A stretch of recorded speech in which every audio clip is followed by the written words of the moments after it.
Fox Sports. We are Baltimore. We are the Lions.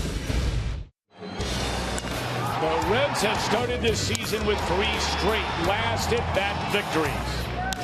It's the first time that has happened in Major League Baseball since the 1975 Reds, and that team finished things off pretty well. Tonight, the defending National League Central champions come to town for the first time, and the Reds look to continue their winning ways.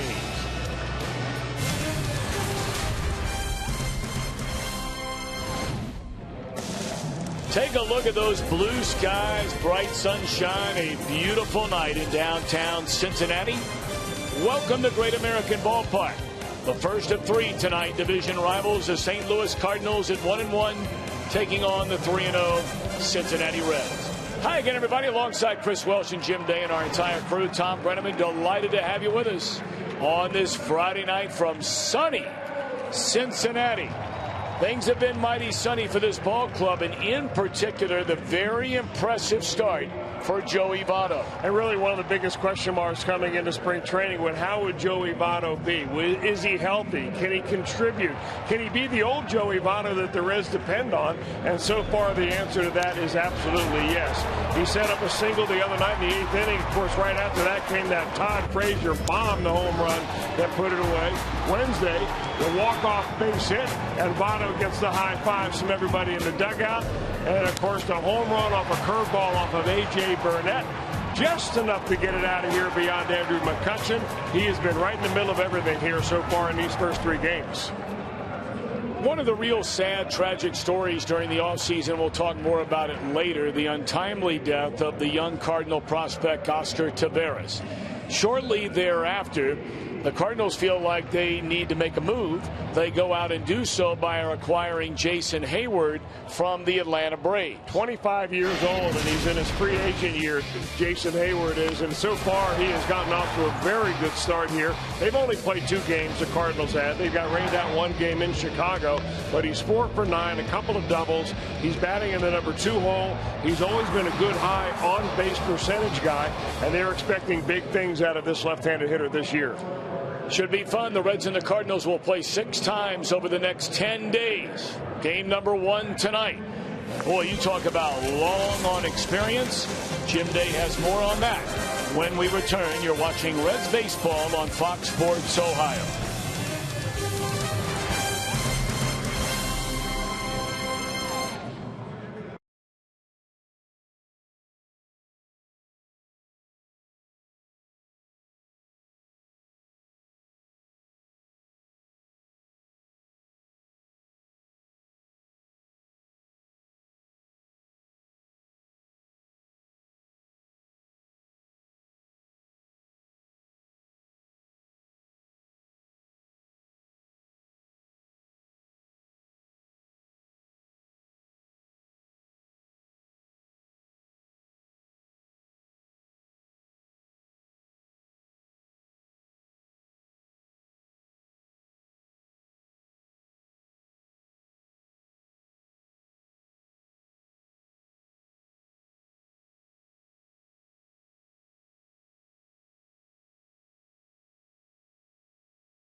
With 3 rain delays, you're going to get 3 games with beautifully clear skies. It's going to be a nice one tonight. 60 degrees first pitch, 7th inning 55, final out 51. And if you're planning on going to a game this weekend, plenty of sunshine on both Saturday and Sunday. Low 60s on Saturday, low 70s on Sunday. Going to be a great homestand with the Cards. So enjoy the weather just like you enjoy this game winner right up the middle. Enjoy the game on Fox Sports Ohio. Tim will enjoy because blue skies are indeed overhead and sunshine. Sounds so good. Jason Marquis will make his Reds debut tonight. And here's a guy that the Reds thought that he could return to his old ways because he's had an injury-plagued career. Most recently, Tommy John surgery, but he says his arm feels better than it's felt in 3 years. During spring training, he was really good. So good that he made the squad and made the rotation as a non-roster invitee. In fact, both of these guys on the mound tonight, well, they've been around the block a few times. John Lackey and Jason Marquis. Lackey comes up in 2002 and Marquis way back in 2000. Look at the games that they pitched in. Wins are similar and innings pitched. These guys know how to pitch, they know the league, and they know how to win. It should be a battle of vets between them. 72 years on Earth. It's the Cardinals. It's the Reds. It's a Central Division rivalry showdown. Game 1 of 3 next on Fox Sports Ohio.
On Fox Sports Ohio, brought to you by Cincinnati USA Regional Tourism Network. Stay close to CincinnatiUSA.com. By Chevy, check out our award-winning lineup only at your Tri-State Chevy dealer. And by Skyline Chili, feeling good. It's Skyline time.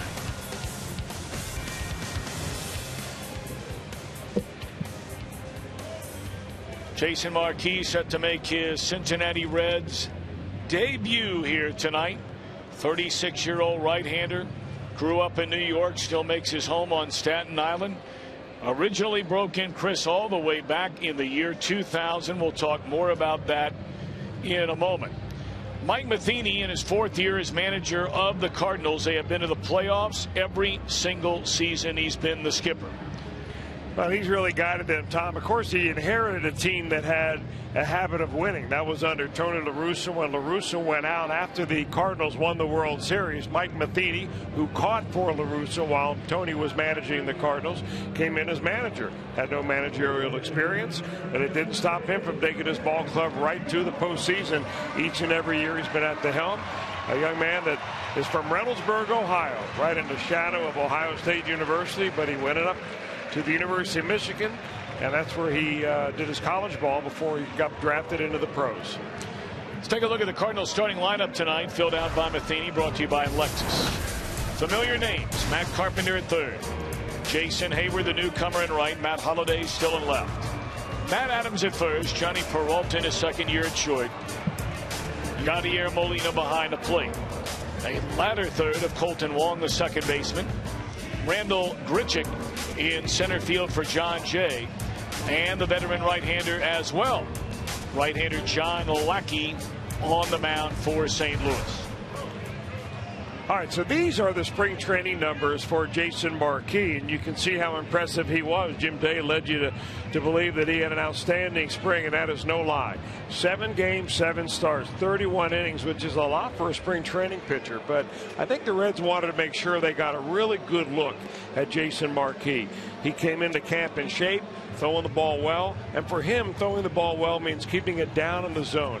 He lives and dies by a two-seam fastball. He throws a little split-action changeup that you're going to see a lot of those. And that changeup, by the way, is going to be very important for him against the left-handed hitters in the lineup. And there are a bunch of them in the Cardinal lineup tonight. Marquis, of course, formerly with the Cardinals, among many, many others. Talk about a great deal. St. Louis traded away J.D. Drew and Eli Marrero.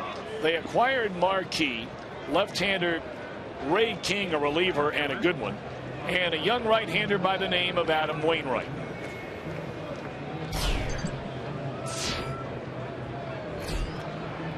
Matt Carpenter digging in, and it's up and away, ball 1, and we are underway.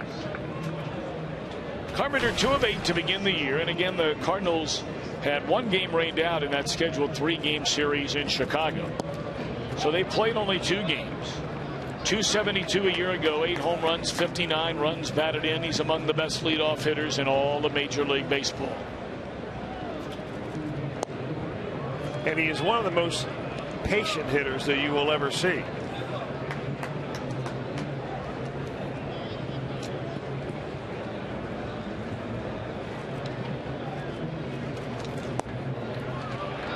A 4-pitch walk to Carpenter to begin the game.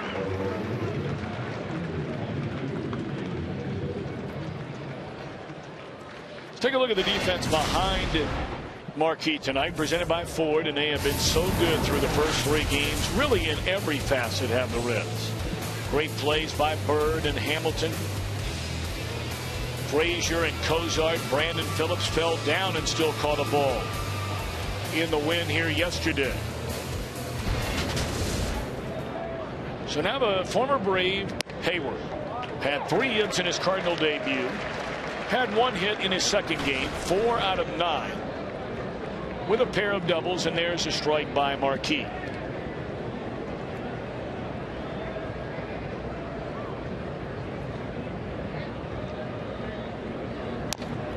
The Cardinals are by no means the base stealing threat they were known for many, many years.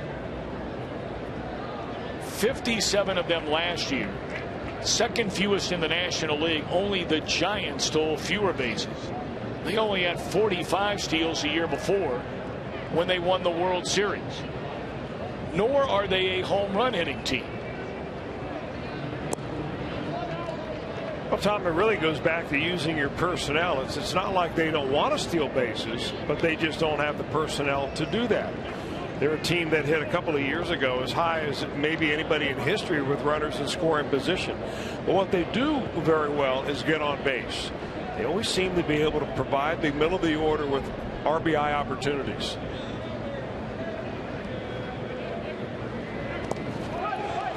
That one in the dirt, and easily advancing to second base is Carpenter. So Marquis Perhaps a little bit nervous here tonight, even though he's been around for a long time. Chris, the butterfly certainly there when you're back in the big leagues again after a lot of time away, and you're pitching for a new ball club. Well, more than 600 days since the last time he pitched in the major leagues, and I think that he wants to show everybody that he belongs. And it could also be a combination of one of these days where you warm up in the bullpen and you don't have the good feel. You hope he doesn't have that kind of day. That's a changeup I referred to earlier. Comes in at 79 miles an hour. His fastball is going to be around 88, 87, maybe up to 90 miles an hour. But Marquis at this point, and he really ever since he went to St. Louis, is the type of pitcher that wants to give the hitter an opportunity to get himself out.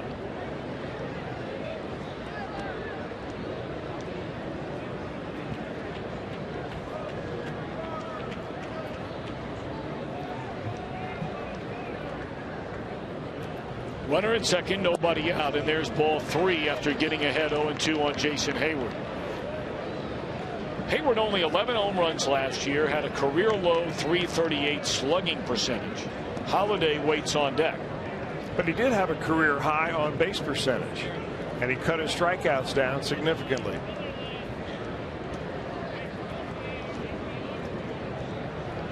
Payoff pitch. Swing and a miss. Ball gets away from Mesoraco. They'll have to throw out Hayward. And advancing on the strikeout and the wild pitch to third is Carpenter, one away in the inning. Well, this is the changeup again, and I mean the bottom just drops out of that. I'm not sure what happened there with Mesoraco on that ball. It was not in the dirt. The runner will go to third base on a ball that just looks like it went right off the pocket of his glove. Looks like the Reds have decided they will bring their infield in here in the opening inning. Runner at third and one away from Matt Holliday. What a career he has had. Off to a good start. 3 out of 8 already with a couple of runs batted in. You know, this bringing the infield in is taking a page right out of the playbook of Tony La Russa. La Russa would never want to give the opposition any run at any time. Even in the first inning, how many times did we ever see it that they would bring their infield in and just play the odds and try to nail somebody at the plate, keep that run off the board. Blow it away again, and it's 2 balls and no strikes. Of course, really what you're balancing out is you put your infield back, you've got a better chance of getting a ground ball hit by Holliday, but if it's a ground ball to anybody but the pitcher, it's going to score a run. 3-0. 14 pitches thrown so far by Marquis. 10 of them out of the strike zone.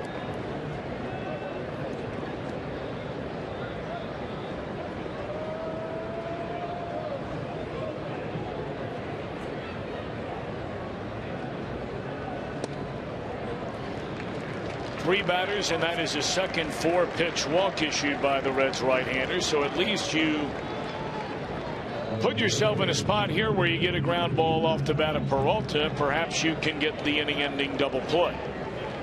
Or Matt Adams, I beg your pardon, coming up. Peralta would be next.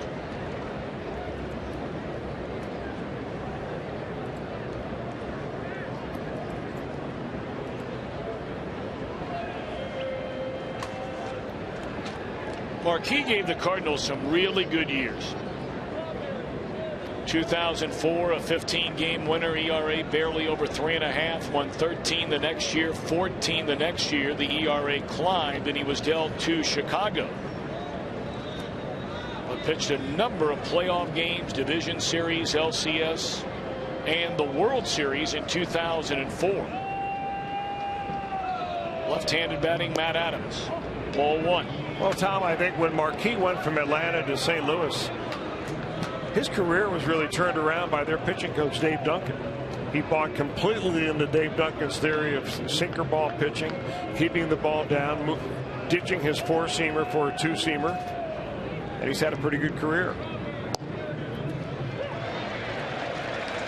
Now, issuing a number of walks is really nothing new for Marquis.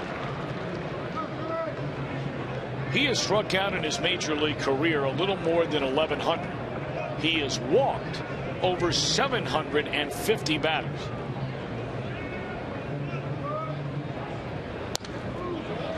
Ahead now of Adams at 1 ball and 2 strikes.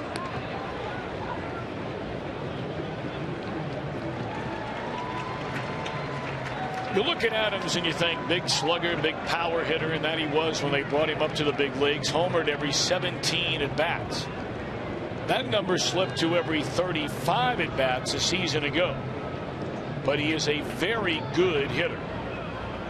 1-2 pitch. Just off the corner.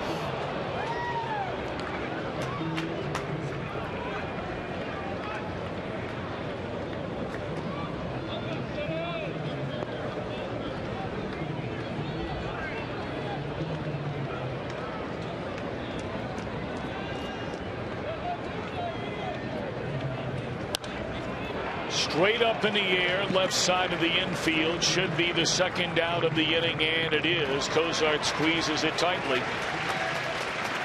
A big out there for Marquis, and 1 more to go with Peralta making his way to the plate. Well, he got that again on the changeup. It's got a very, he'll get some really unusual looking swings on the pitch. There's a lot of deception out of Marquis, and he got a big out right there with Adams popping that one up in the infield. He's got to be telling himself right now, all right, 1 more to go. Don't try to rush it. Make a good pitch right here and let your defense do some action. Johnny Peralta led the Cardinals in home runs a season ago with 20 of them. Runners on the corners, and he's down strike 1. Cardinals raised a lot of eyebrows when they signed Peralta. You may remember in 13 he was suspended for 50 games. He got off to a slow start last year, but finished strong. Fair ball on the third base line, and the Cardinals will take a lead here in the opening inning. Carpenter scores. Double by Peralta. On to third goes Holiday. 1-0 St. Louis. You can see it was a breaking ball that he really missed his spot. Mesoraco set up down and away. The ball hung right over the center of the plate.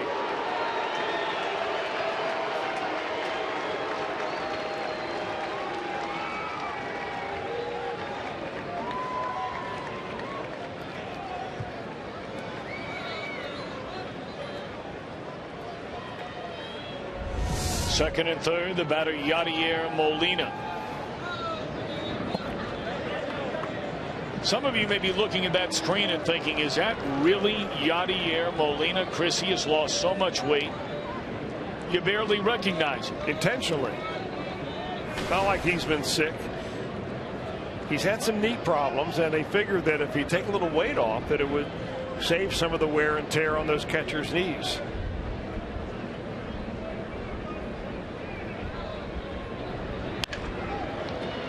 Frazier to the glove side, and the inning is over. A couple of walks come back to hurt Marquis. 2 walks, a hit.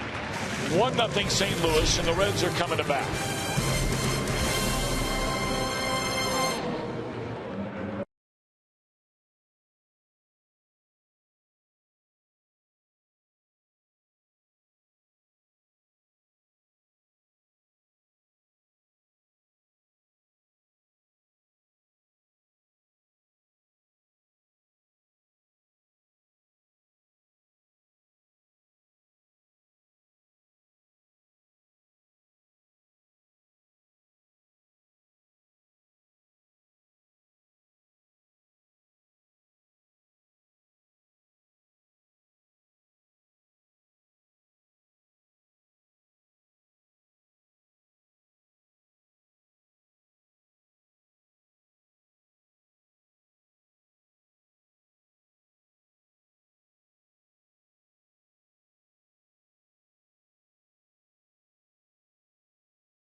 Presented by Maya. Great start for Billy Hamilton and Joey Votto, as well as Todd Frazier. Looking for Mesoraco, Bruce, and Bird to get warmed up. Latter third of Brandon Phillips, Zach Cozart, Jason Marquis against right-hander John Lackey. Been around a long time. Well, he, like Jason Marquis, is 36 years old. Big, tall right-hander, 6 feet 6 inches tall, 235, from Abilene, Texas. Pitched mostly with the Angels and the Red Sox before he made his stop here in St. Louis. Lackey last year won a total of 14 games between the two teams, the Red Sox and the Cardinals, 1-1 on Hamilton. The double-figure win total marked the 12th consecutive year when he's been healthy, where he's won 10 or more games. 2012, he missed that season with Tommy John surgery. So he has been about as dependable and consistent as you could want in a starting pitcher for many years. 3-3 for the Redbirds after he came over in the trade last season. He is our IGS bringing the energy, most consecutive wins of 10 or more victories, most consecutive seasons. He had 11, then that came to an end. And he has walked Billy Hamilton to return the favor when Marquis walked Carpenter in the top of the inning. Reds would love the same result for that leadoff man to come around to tie it up.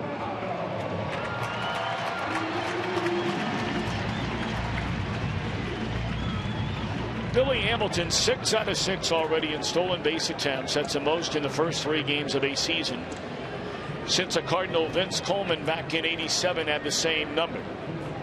Coleman, after 4 games that year, had 7.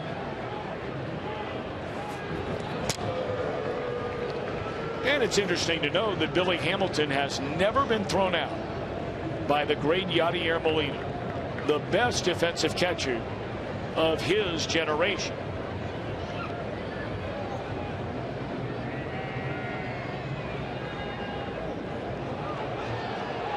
That's a balk. Yep, Billy called it right away.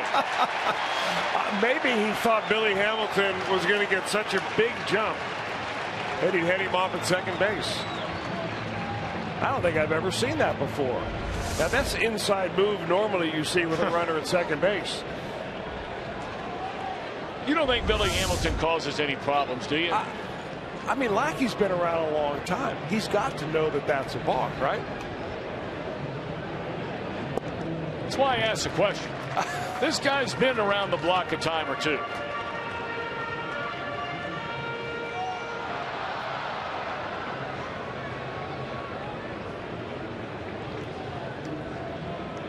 Ball 1 to Joey Votto.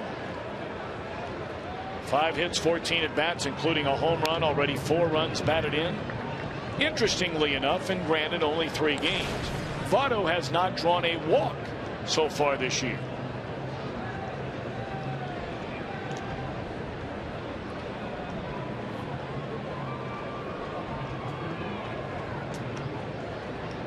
Hard to draw walks when you're being thrown strikes.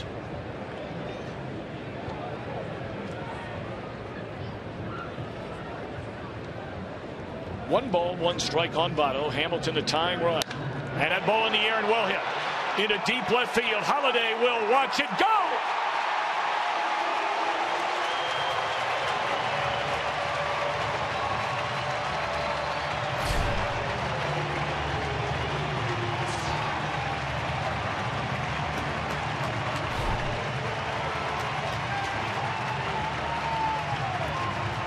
Apparently, the neighborhood of that number 2 hole in the batting order is a good one to live in. Well, the address at Great American Ballpark ain't so bad either. Votto hit a home run just beyond the center field mark the other day, just over the fence. This one going the other way, just over the fence for a 2-run homer.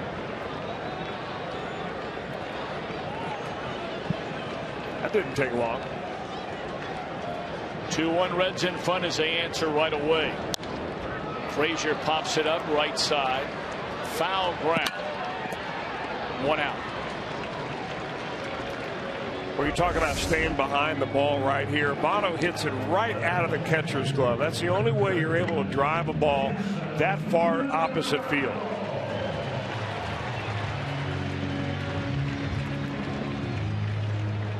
Second time, Todd Frazier also with a pair of home runs. So Votto, the 2-run home run to tie the game here yesterday afternoon. And now a 2-run home run to give his team the lead in the bottom of the first inning tonight. I'll tell you what, his RBIs and his hits have been clutch. And that's what Votto is known for, maybe more than anything else. His first 4 years in the big leagues. Clutch hitting.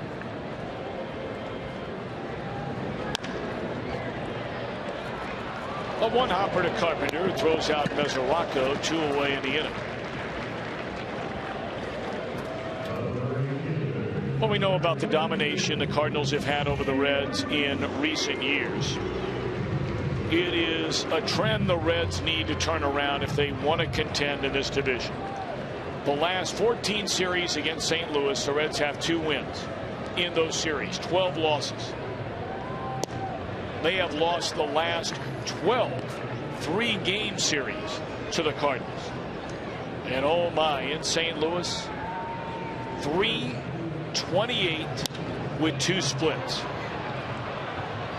Reds will go to St. Louis next weekend. Peralta foul ground makes a catch, but Votto making noise. A home run the other way.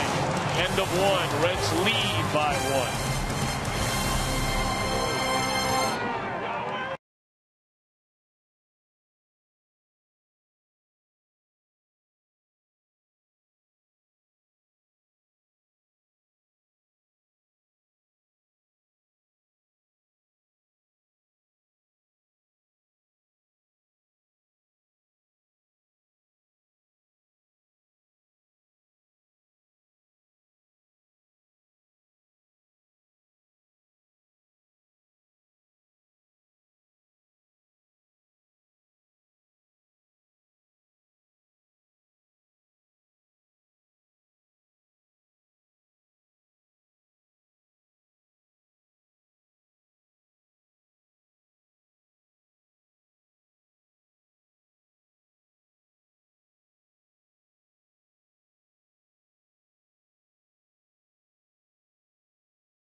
#1 app for live baseball. Get MLB.com at bat for your smartphone or tablet. Joey Votto, a 2-run home run in the bottom of the first inning. The Reds lead 2-1. Colton Wong looks at ball 1. Wong 0 for 6 so far to begin this year. That one will drift out of play in amongst the fans. 1 ball, 1 strike. Wong only 24. A regular for the first time last year. Had a very streaky season. Wound up hitting .249. Struggling so bad in June they sent him to the minor leagues. And then he hurt his shoulder, went on the DL. But man, oh man, when he came back, he was their best hitter in the postseason. 3 home runs, 3 doubles, and a triple. He can really run.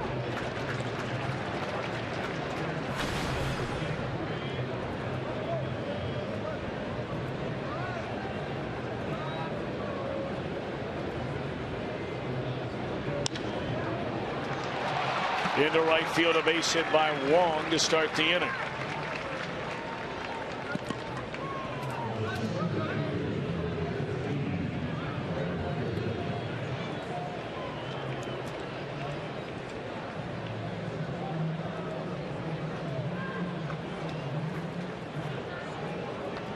Randall Grichuk, young Texan, former #1 pick of the Anaheim Angels. Then came over to the Cardinals along with Peter Borges in the David Freese deal. Another guy, Chris, who didn't play a lot during the regular season, but then started every game in the postseason. Well, the coaches over there, those that have followed the Cardinals the last couple of years, they'll tell you this kid's got a lot of pop in his bat. And right now he's trying to push John Jay for playing time, but Jay is a pretty good player himself, left-handed hitter, getting a rest tonight, but they like Grichuk.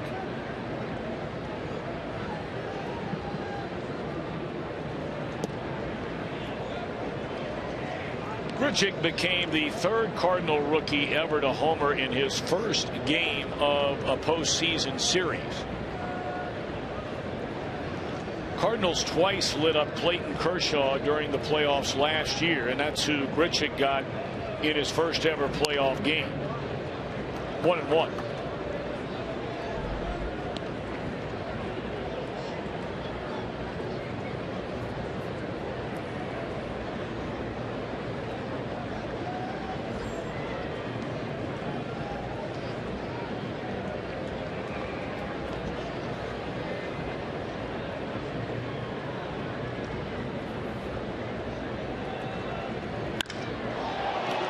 Hit a ton into deep left center field, and just like that, the Reds' lead is gone. Grichuk, a 2-run home run, 3-2 St. Louis.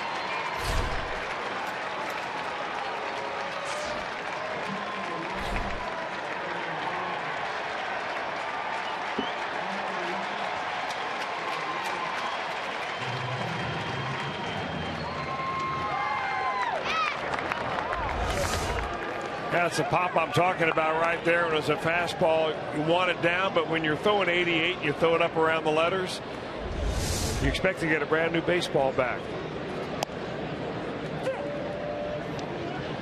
I'm going to back up what Chris was talking about a moment ago, the pop in this young man's bat. You look over his last 3 minor league seasons.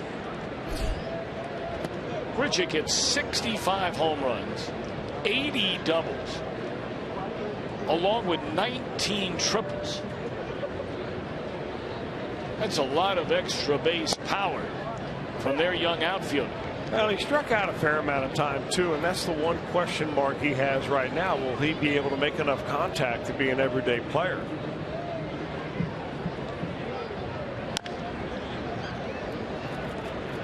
Fair ball, and Frazier will throw out Lackey, and that's a first down recorded by Marquis here in the second inning.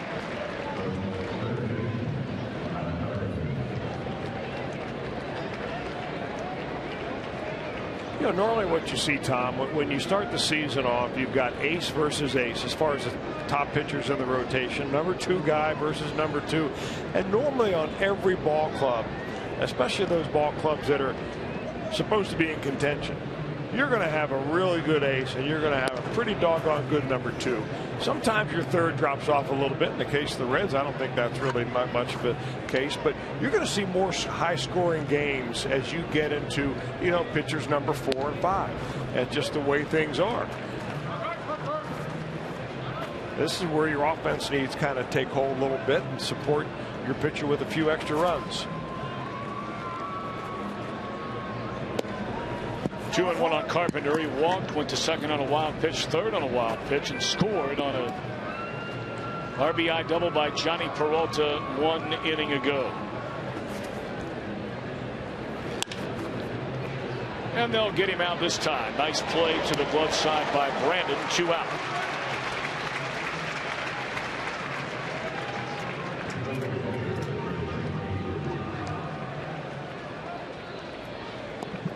Well, the Reds hoping one streak will continue, while almost unquestionably, I guess you never know, another will come to an end. They want the winning streak to continue, And all of us are thrilled. The 3-game streak interrupted by some kind of weather delay will be over tonight.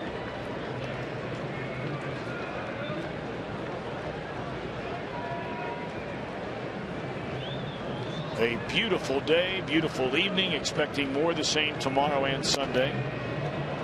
And we'll have day games here the next couple of days, so if you have nothing going on, why not come on down to the ballpark? 1:10 tomorrow, 1:10 on Sunday.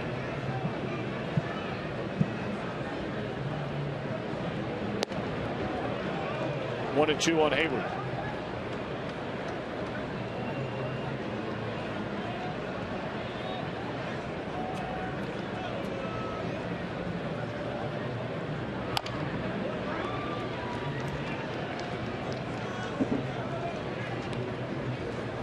Hayward really came on the scene strong when he first came up with the Atlanta Braves. He was an all-star his first year in the major leagues. That's when he was only 20 years old.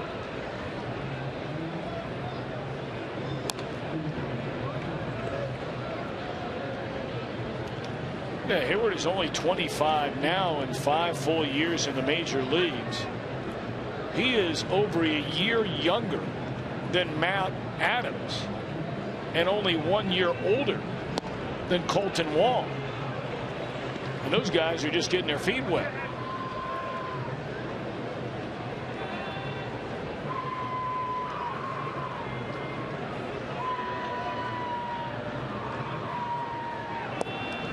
Struck him out swinging for the second time.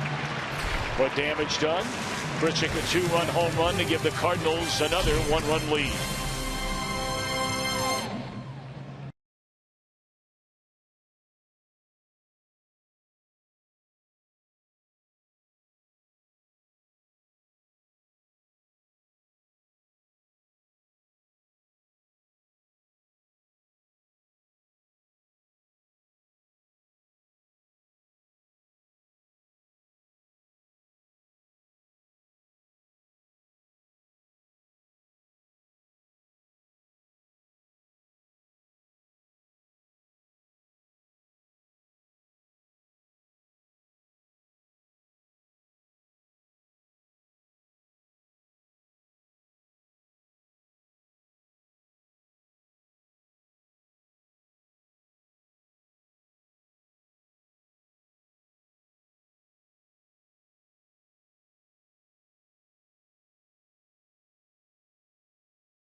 Grichuk already the home run in center, replacing tonight anyway John Jay. And everybody else pretty much the same, with the lone exception, of course, of Hayward in right, coming over from Atlanta as a Cardinal team from a year ago. Marlon Byrd shoots it the other way, and they had it played perfectly. 1 pitch and 1 out.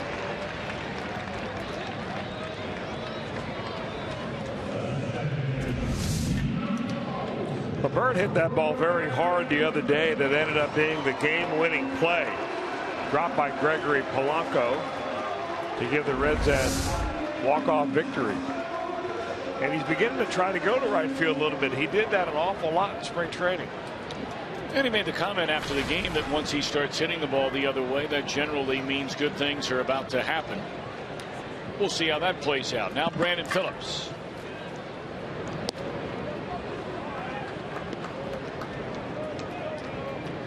Brandon 2 out of 11 with the run batted in.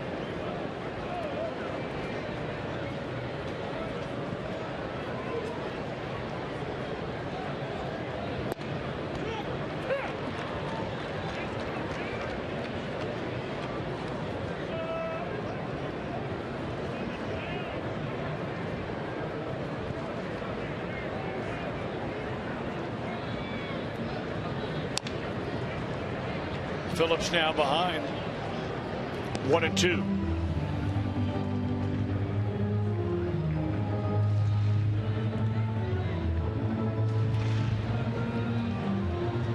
You know, we rarely ever like to talk about what players make as far as money is concerned up here. Chris, you and I both pretty much feel the same way. It's not that you're trying to hide it from anybody, but at the end of the day, what difference does it make? But fans talk about it a lot. And I only bring it up because Lackey is a fascinating story. When he signed his contract with Boston, he was in line to make $15 million, which is what he made last year. He took a $14,750,000 pay cut this year. Straight away center, 2 away in the inning. Some may say, oh, wait a minute now, didn't a guy last year, didn't you say he won 14 games? He did. There was a clause in his contract that said if he ever missed a significant amount of time because of an elbow injury, that he would make the major league minimum. When the Cardinals acquired that contract, they are now paying John Lackey a little more than the major league minimum. Fly ball center field, and the inning is over. We make our way to the third, where the Cardinals lead the Reds 3-2.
I'm Jim Day. Jason Marquis on the hill for Cincinnati, and his return, well, he didn't think it would happen, because let's take you back to July 19, 2013. He was pitching for the San Diego Padres against the Cardinals, and he had pitched 4 seasons with a torn ligament in his elbow. He knew it. He thought it was going to be his last start.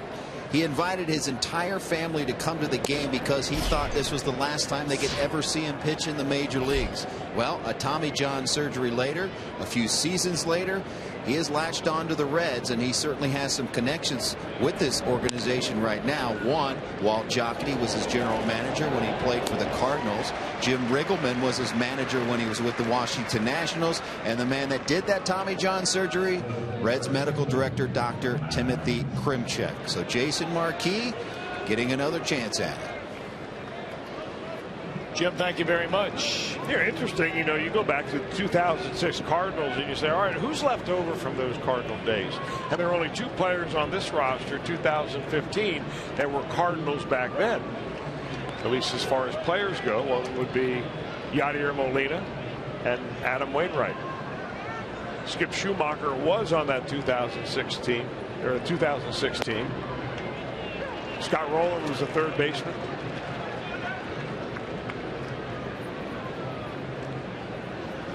things sure change.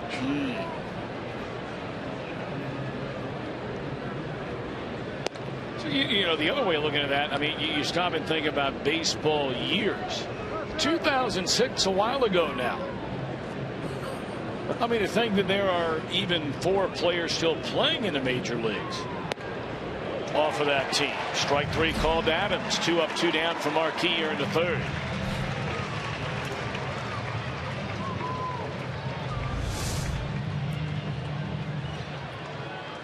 A lot of action on that fastball. You can see right there the old front door fastball where you started in off the plate. If you've got enough action coming off your fingertips at the very end of that 2-seamer, you can run it back over for a strike. And you can see the tail on all of his pitches. This is the only reason why he's able to survive at all at 88 miles an hour. Well, 2 up, 2 down. He's been scored upon in each of the first 2 innings. And now ball and a strike by the man who knocked in the first Cardinal run, Johnny Peralta, with a double up the left field line.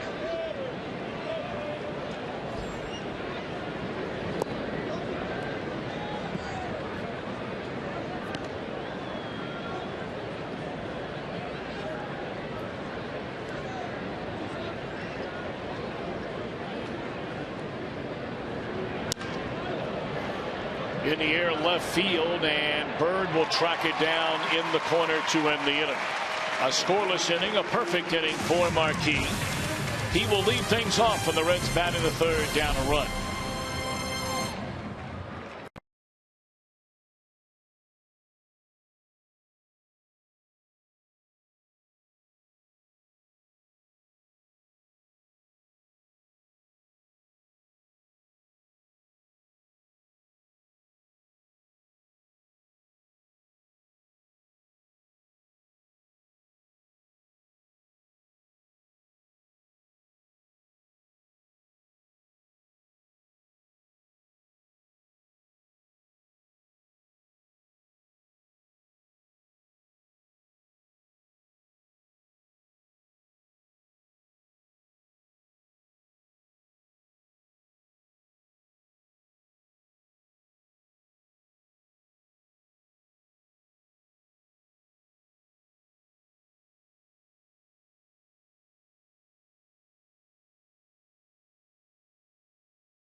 Wins by National League Central Division champions, Mr. Welsh. Over the last 7 years, he averaged 94.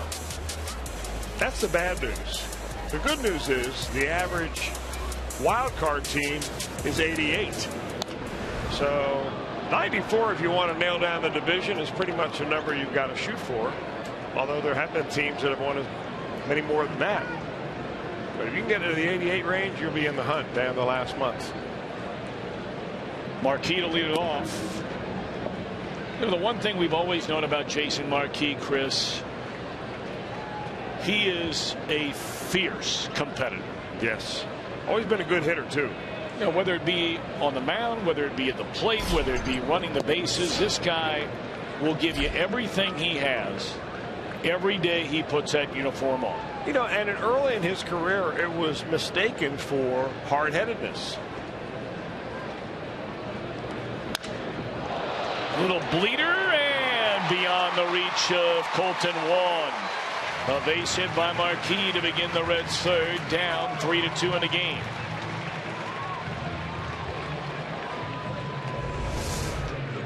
Jason Marquis with a base hit. What's new? Silver Slugger winner. Saw it off, no problem.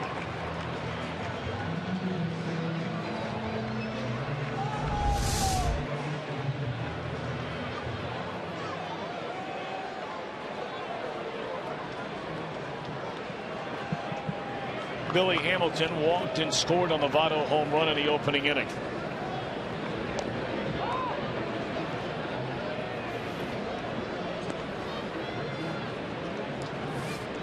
For Jason Marquis, that is his 128th career hit. That is the most among all active pitchers in the major leagues.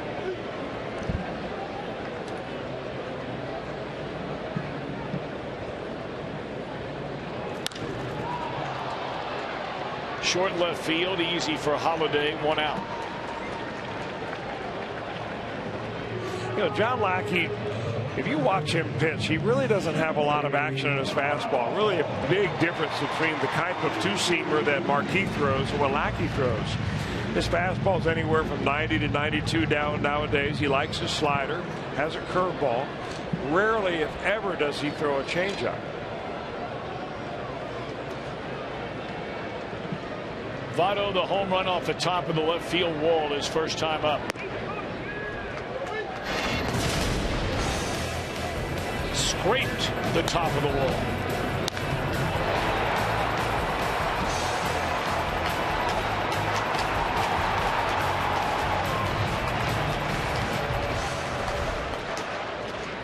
Cardinals scored in the first inning, a couple of walks and an RBI double by Peralta. Votto gave the Reds a lead with that 2-run home run. Grichuk answered with a 2-run home run in the Cardinals' second inning. Marquis at first, 1 away, and it's 2-0 on Joey Votto.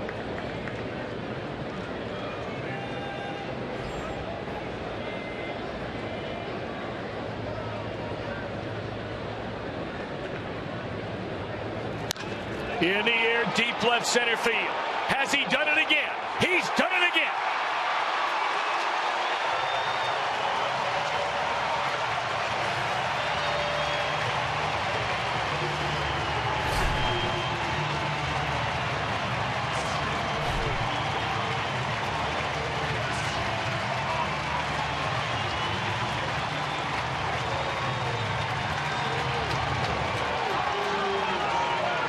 Oh, doctor, don't look now.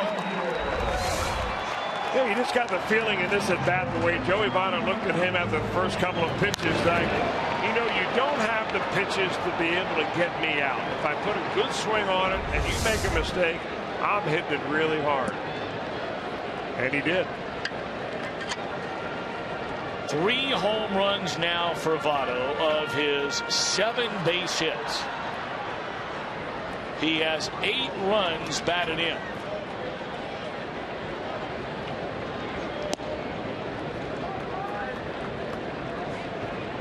When Votto was right and healthy, perhaps next to Ryan Howard as a left-handed batter, Votto had the second best opposite field power for a left-handed first baseman in Major League Baseball. The last couple of years since injuring the knee, we have not seen a lot of power. Even less opposite field power. That one's going to go foul. Now that would be power. But to see Votto, to finish that thought, hit a couple of home runs. Now in other ballparks, maybe they're not. But they have been hit very, very hard with serious authority. That brings back memories of the Votto 3 years ago. Sure does. Frazier just got underneath that one. 2 away.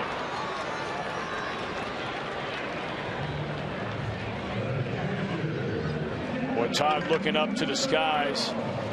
Heading back to that dugout, smacks his hands together. He knows he just missed it.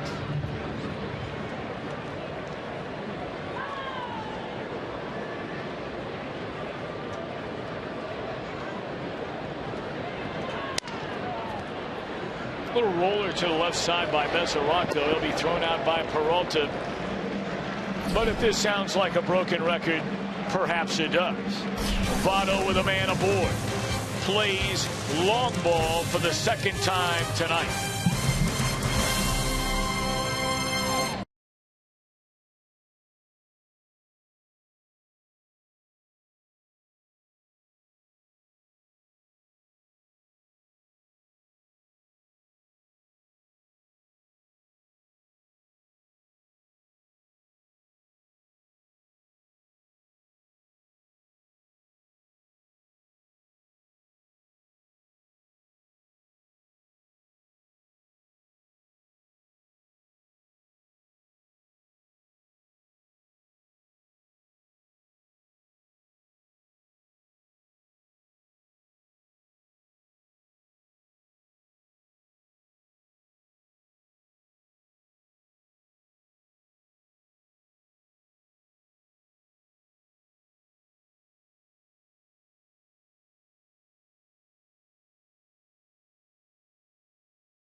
called the Kroger Meal Deal for $9. A hot dog, a bag of chips, 16-ounce Coke, and during this homestand, Chobani Greek Yogurt Flip featuring the key lime crunch flavor.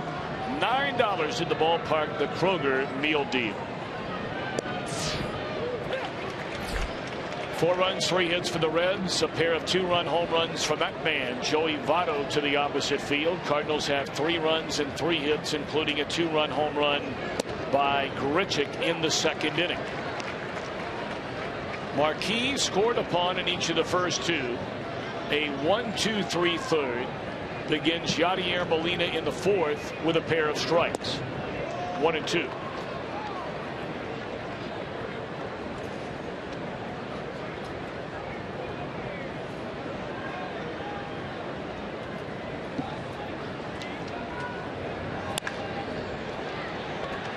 Backhanded by Frazier. Perfect throw to Votto. That's all for Molina. A pair of groundouts for him to the Reds' 3rd baseman. 1 gone in the 4th.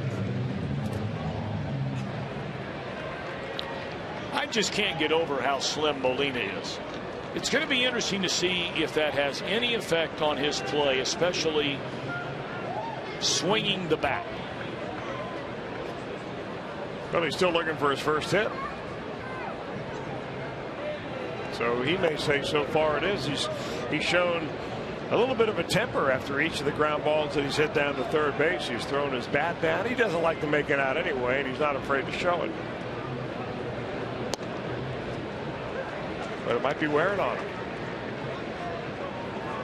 You know, if there is a concern about this Cardinal team, at least based on what they did last year, it has to be their offense.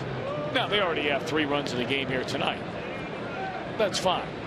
Last year, they were 23rd in baseball in runs scored. They only averaged 3.7 runs per game. It was unbelievable how many games they won with the offense they had last year. 2 away in the inning. And we talked about home runs. Only the Kansas City Royals had fewer home runs last year than Mike Matheny's Cardinals. I guess that illustrates you can't win, though, without the home run ball, because the Cardinals were in the LCS and the Royals were in the World Series.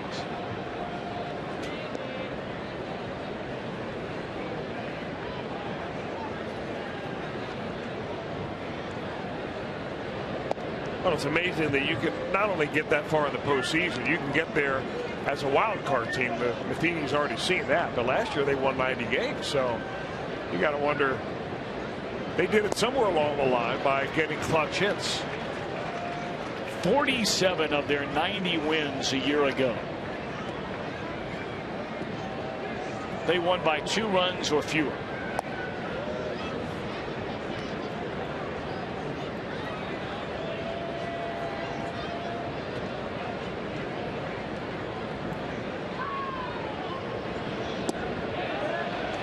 Tell you what, this second time through the batting order, it's been very impressive for Jason Marquis. But he's finally feeling, I think, a little bit better release point on his pitches. I mean, that's a spot right there you can live all day long. He is now retired 9 in a row. His second time through the batting order. Reds lead.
4th inning coming up, and John Lackey takes the mound for the 4th time. Young fellows in the crowd, a big crowd expected tonight, a bigger crowd expected on Saturday and Sunday.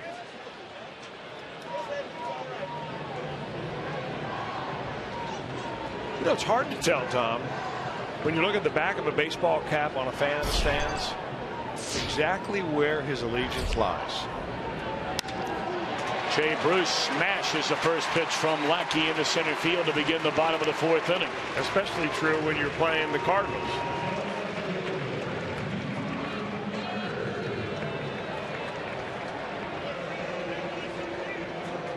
Lackey's given up some hard hit balls. Well, really, you look at the trio that is coming to the plate now. Bird hit a rocket to the right side, and now with Adams having to hold Bruce on at first, that would have been a base hit. Phillips drove his to straightaway center field to the warning track before it was caught, and then Cozart hit the ball hard into deep left center. Ball 1 on Marlon Bird. 4 runs, 4 hits for the Reds. We're in the bottom of the 4th inning. 3 runs and 3 hits for St. Louis. Opening game of this 3-game weekend series. First meeting of the year between these two. And they'll be quite familiar with one another here in the next 10 days. Friday, Saturday, Sunday here. Next Friday, Saturday, Sunday in Missouri.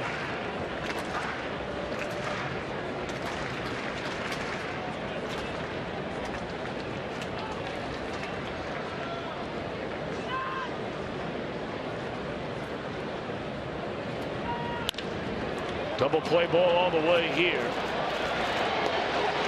2 down in the inning.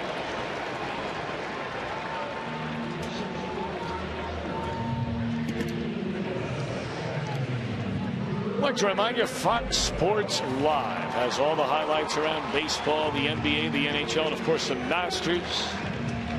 Check it out tonight at 11 o'clock only on Fox Sports 1.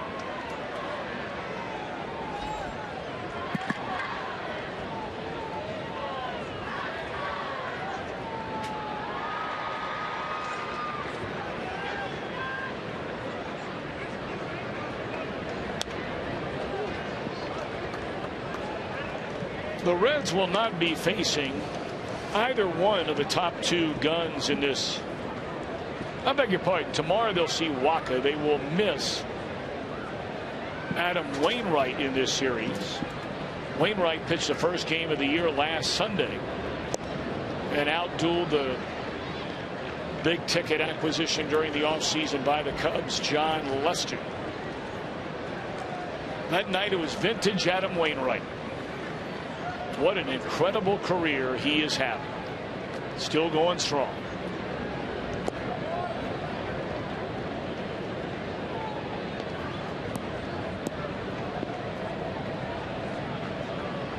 Cardinals a little bit different look in that rotation this year. They'll have Lackey the whole year. They traded away Shelby Miller to get Hayward. And they're going with the youngster Carlos Martinez. We'll see him on Sunday. They did have Jaime Garcia down in camp. They had hoped that he would have fully recovered from his shoulder problems. He is not, but he's still down there throwing right now, trying to get ready. They hope to get him back sometime this year. Peralta throws out Brandon, and that will end the inning. We move to the 5th. Reds lead St. Louis 4-3.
about all the new additions to Great American Ballpark this season, and I might be in the coolest area. This was formerly the Riverfront Club. We're down the right field line. It's now called the Handlebar.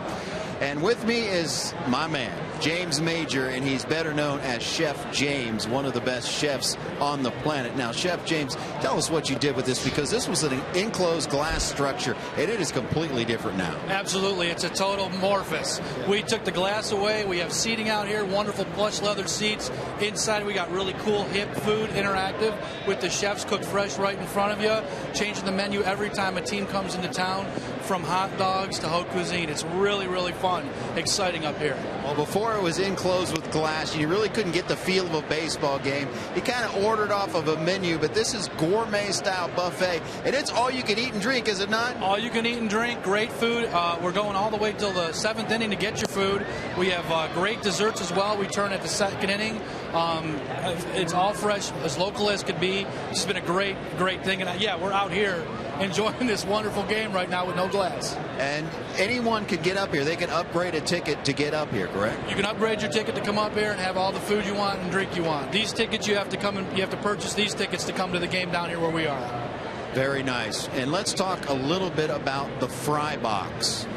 Your invention? Fry box, my baby. It's a team effort we put together with that, but to watch that thing grow and cultivate, you get fresh fries. We got 3 different toppings that you can put on them. With one of them is called the hot box, which is pulled or smoked chicken, hot sauce, blue cheese, and celery. The other one is the pepper box, the pepper pot box, beef, peppers, onions, sour cream, and some banana peppers. And the last one is Mr. Red Smokehouse, pulled pork, barbecue sauce, jalapenos, and nacho cheese. Come on down and get that. Don't want the wet stuff? You get just regular fries and put our own secret dust on it. Well, Tom and Chris, I have already sampled the fry box, and let me tell you, it is off charts. And the Reds are very, very familiar with the show Chopped on the Food Network. Chef James here is a former Chopped champion. That's how good this guy is. In this area, the Handlebar, they have done it right. This is first class all the way. Tell you what, we're going to have to get up there, Chris, before a game one night. Maybe they can sneak a few dishes out a little bit early before we go to work. Tom, my biggest worry is now that Jim Day knows how to get up there to the Handlebar and where the fry box is, we may never see him again. And, you know, Jim, you've lost a lot of weight. I've lost a few pounds. No, you've lost a lot of weight. You're looking good. Well, thank you. The fry box was it was one of my weaknesses today. There's no question about it. And by the way, you don't have to be in the Handlebar to get the fry box. You can get those on the main concourse, so you do not have to have a ticket up here to get the fry box. They are on the main concourse, and they are going to be a big hit. Tell you who else is a big hit right now. It's Jason Marquis. First 2 innings, he walked 2 batters, gave up 3 hits and 3 runs. He has not allowed a base runner since the home run. Well, he's made some really good pitches right there. A little slider with some depth to it. That Carpenter knew it right away. He was on his way back to the dugout as soon as that ball went into the glove. 2 up, 2 down. 11 in a row retired by Marquis since a home run by Gritchen. He has struck out Hayward twice tonight.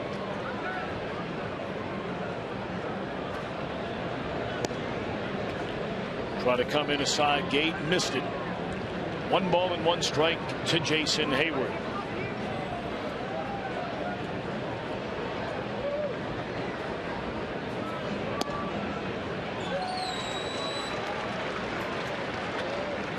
You see a pitch like that, and you almost wonder if Hayward's guessing. That was a fastball, 89, right down the middle of the plate. Well, it ended up in the middle of the plate.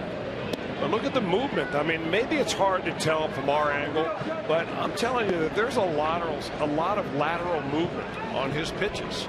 And I think that's what froze Hayward. 2-2. Breaking ball swung on and fouled away. You know, Marquis feeling it now. I mean, he's kind of in a little bit of a groove. He's found a good release point. He's pitching quickly from pitch to pitch. I mean, he's ready to go, waiting for the hitter to get back in the box. And with that same thought in mind, perhaps that's why Hayward waited till he almost began his windup. Timeout, right back in there. 3-2.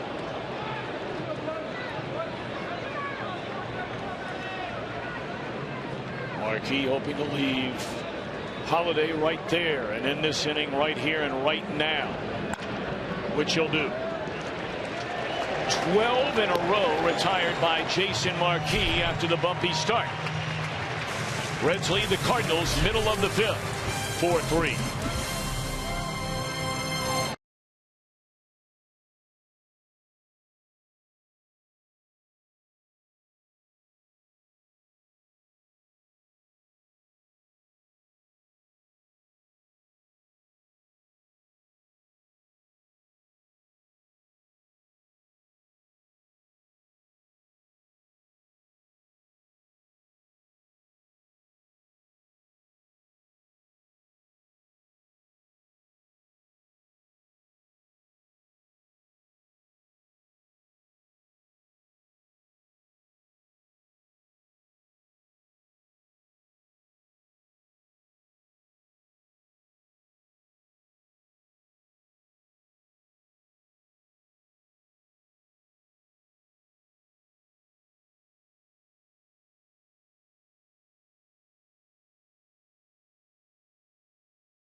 Frazier bobblehead thanks to Coca-Cola. The first 25,000 fans bring home that bobblehead.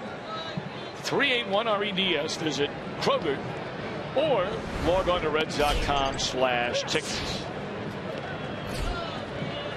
Reds 4, Cardinals 3. Game 1 of this 3-game weekend series in Cincinnati. Cozart, Marquis, Hamilton, 2 up here in the bottom of the 5th.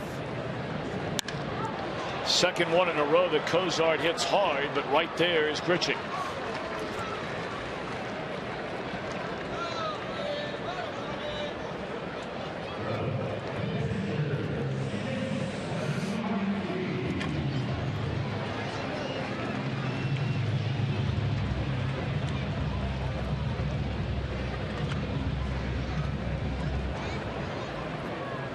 Marquis singled to lead off the 3rd inning, and he was aboard when Votto played long ball for the 2nd time in the game tonight.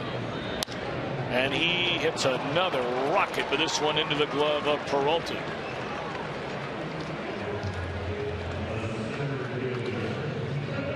Billy Hamilton with 2 down and nobody on. He is our T-Mobile game changer.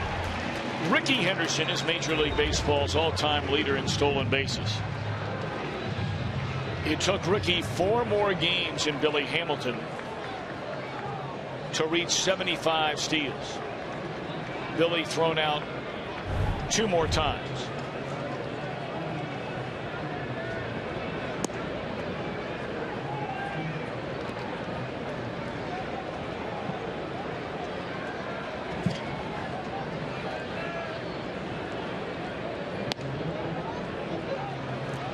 Joe Morgan stops by regularly up here in the booth, and we visit with him, one of the great base stealers as well in the history of Major League Baseball. And he talked about last year how Hamilton was getting on base and running too early. Billy's trying to change that this year, and so far so good. A 1-2-3 inning for Lackey. End of 5. Reds lead the Cardinals 4-3.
baseball on Fox Sports Ohio, brought to you by Meyer. Meyer local Ford dealer. Ford, go further. And by Cincinnati Children's Hospital, ranking 3rd in the nation on the U.S. News and World Report's best children's hospitals in America.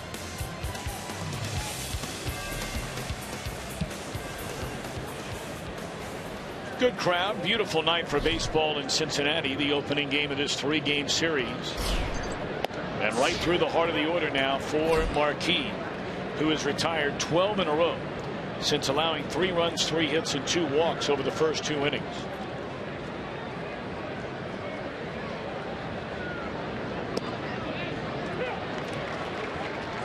I'll tell you, they're not even really getting that many good looks at his stuff. I mean, it gives you a little inspiration if you're not a pitcher that is sitting at home and throwing 95 miles an hour, that Jason Marquis can show you how you can get it done with less than great major league stuff.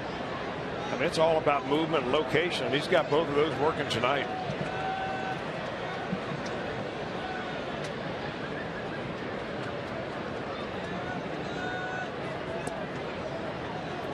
Little of this, little of that, add and subtract.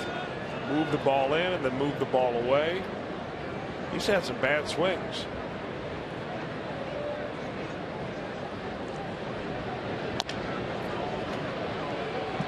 Do or die play here, and really no chance for Phillips by the time he got there. So the string of 12 straight retired by Marquis comes to an end on a bouncing ball about 70 feet. This game tonight, of course, a big matchup between these two Central Division rivals, but they're being picked up all over the place. Just got a text from some people down in Siesta Key, Florida. The old spring training headquarters of the Reds down there. The Niehouses, Greg and Maria, are standing by watching. Little Betty and Big Betty are watching tonight. They're having a good time.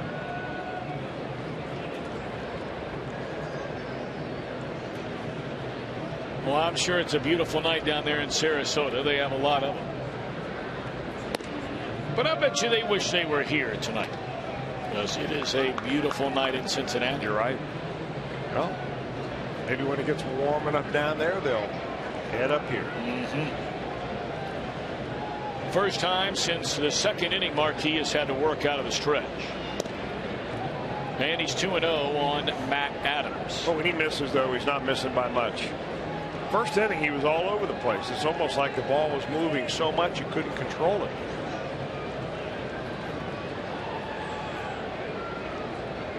Two 2-0 on Adams, who has worn out Reds pitching in the short amount of time he's been in the big leagues. They'll have to hurry. They get one, and do they turn it?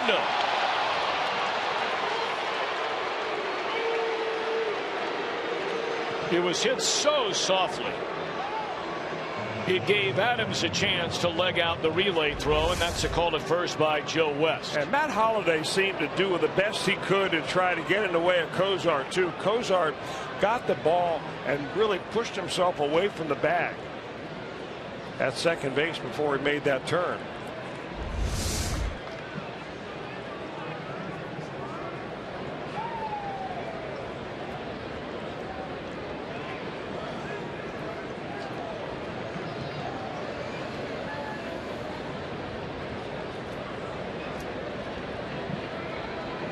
Peralta, an RBI double by a diving Frazier up the third base line in the first inning.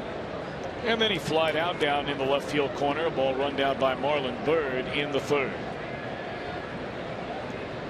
Reds lead by a run. We're in the top of the 6th. Double play. Oh, he broke the wrong way. It looked like Phillips never saw it. Either that or he lost it when it came off the bat.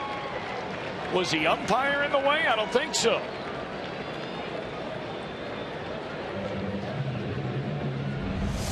I don't think I've ever seen that before. I evidently didn't see it. The umpire was not in the way.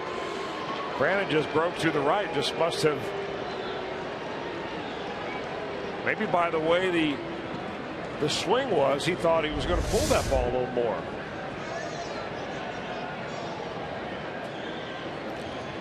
Well, the base hit allows Holliday to go all the way to third. So now Adams, I beg your pardon, and now the Cardinals Have a tying run 90 feet away on a bouncing ball over the mound for a hit. And a ball the best defensive second baseman in the league never picked up.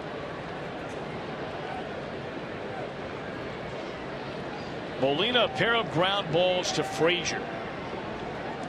Marquis would love one more of those off the Cardinals catcher's bat right now.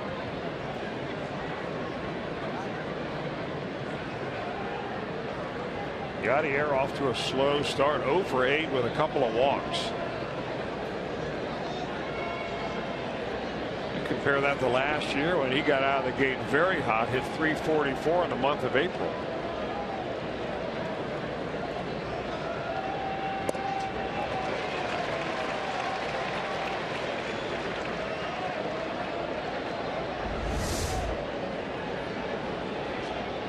Boy, throw it down there, change speeds, work the corners.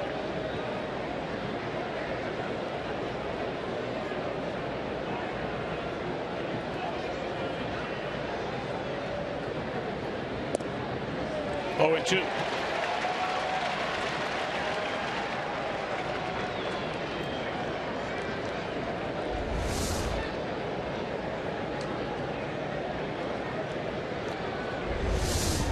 Pretty much 2 perfect pitches.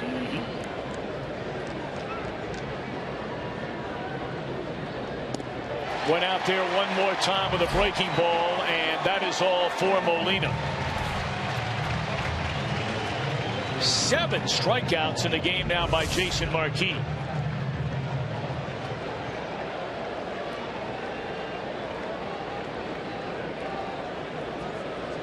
You know, interesting, because one of the things that Jason Marquis was saying during his spring training at Goodyear, Arizona, is that the air is so dry out there that he wasn't really getting the kind of movement on his pitches that he thought he would when he found a spot with a little more humidity. It's moving all over tonight. One more big out to go to protect this 1-run lead. Wong the batter, with runners on the corners and 2 away. Ball 1. Wong, a single to right, scored on the Grichuk home run in the second inning. He flied out to Bird his last time up.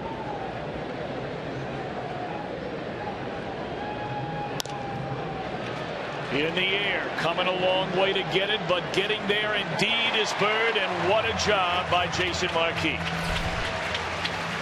Reds still lead by a run.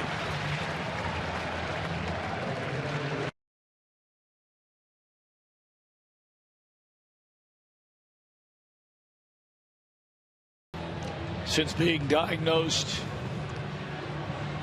with a brain tumor a little more than a year ago, Lauren Hill from Mount St. Joe's passed away today at the age of 19.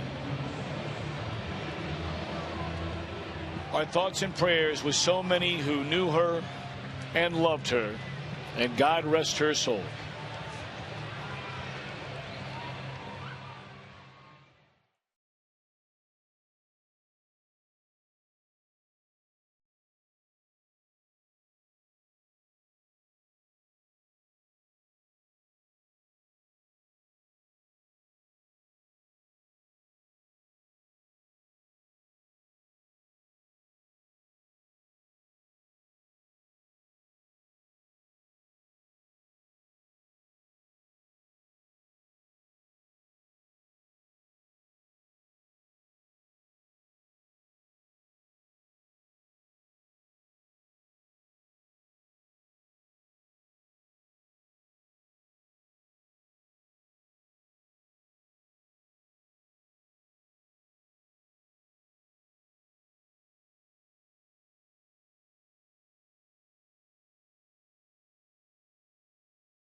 Tonight, Joey Votto, his first multi-homer game since May the 13th, 2012.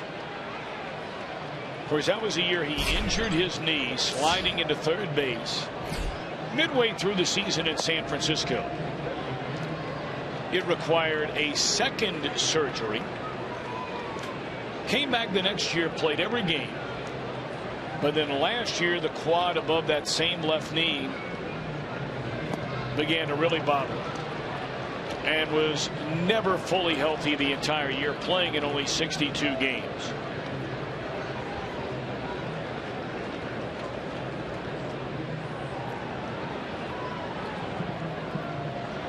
Two-run home run to left in the first, two-run home run to left in the third.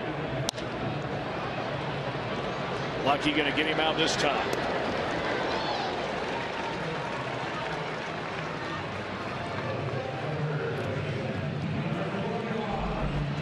Lackey's got to be happy that he's still in the ball game here.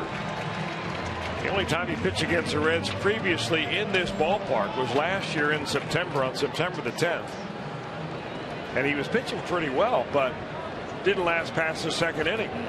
Got him into an argument with the home plate umpire, Tom Hallion, and eventually ejected for arguing balls and strikes.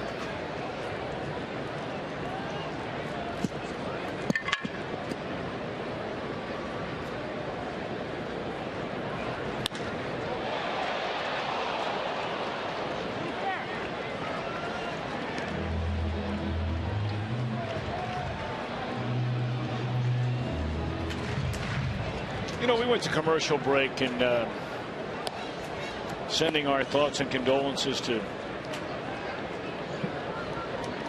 the passing of Lauren Hill, Indiana native. And well, I tell you what, her family through that, what must have been just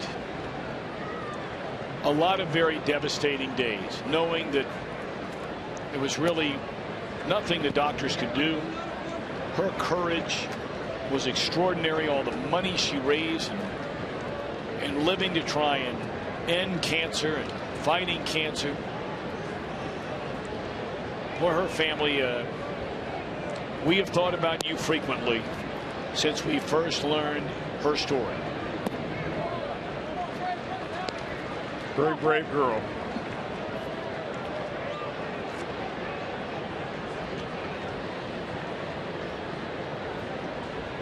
I mean, this isn't some local story. This is a national story. I mean, whatever, you know, you're talking about Fox News, NBC, ESPN.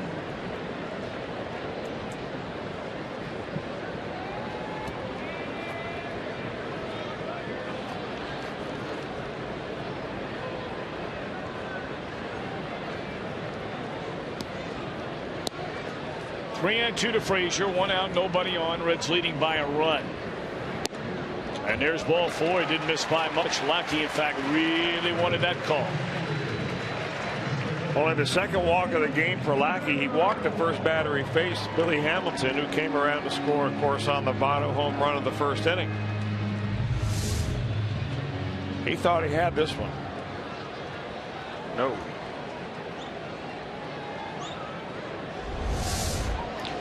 The Reds have action in their bullpen for the first time tonight. Marquis has thrown 104 pitches in the first 6 innings.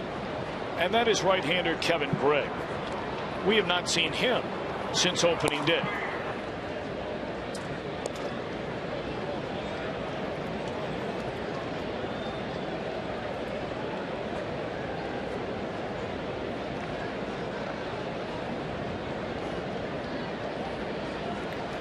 Cardinals have 8, 9, and 1 in their batting order.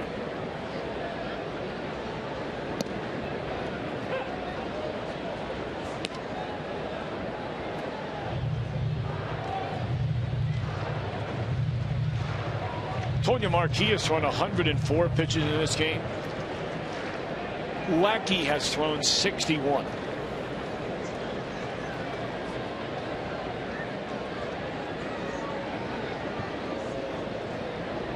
Well, the only way you get by being that efficient is if you have a team anxious to swing the bat early in the count. The Reds have had a lot of one-pitch outs. Now, doesn't mean to say that you should start being not aggressive at the plate. Sit back and wait till you get in the hole 2 strikes. But And they've been swinging the bat.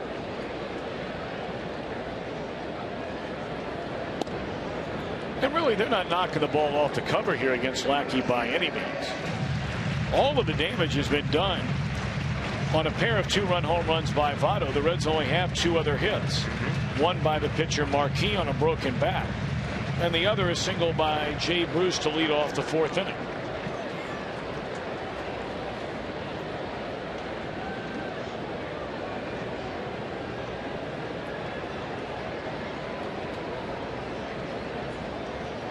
One and 2 to Devin Mesoraco.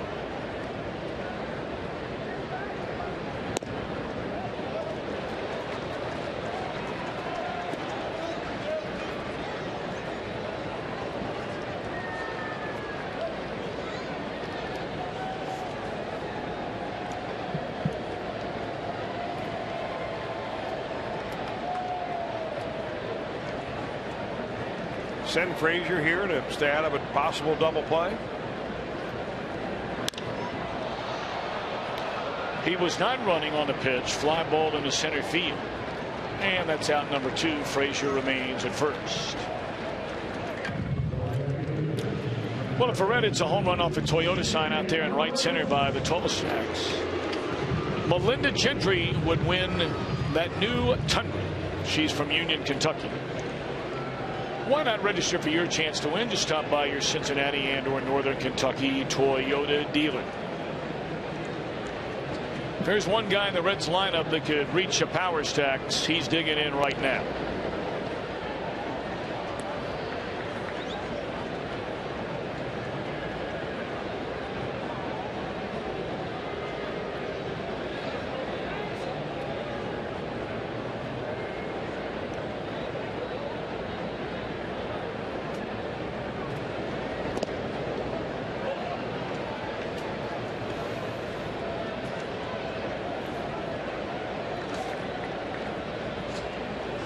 Cardinals have 4 left-handed batters in their lineup tonight.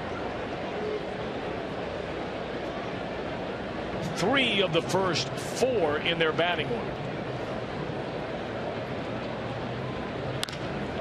Bruce a drive into deep left center field. Grichuk at the wall and will make the play to end the inning. It's a big-time play by Grichuk. He went a long way to get to that. He started in right center field.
Summary, Jason Marquis shaky to begin the night.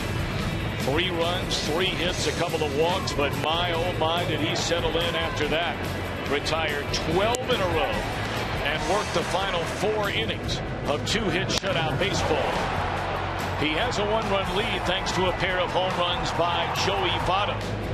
A 2-run blast in the first, a 2-run blast in the third, and you're up to speed on our Honda game summary.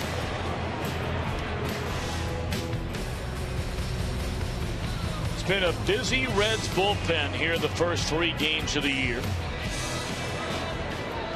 Kevin Gregg made his Reds debut on opening day, and it was not a good debut.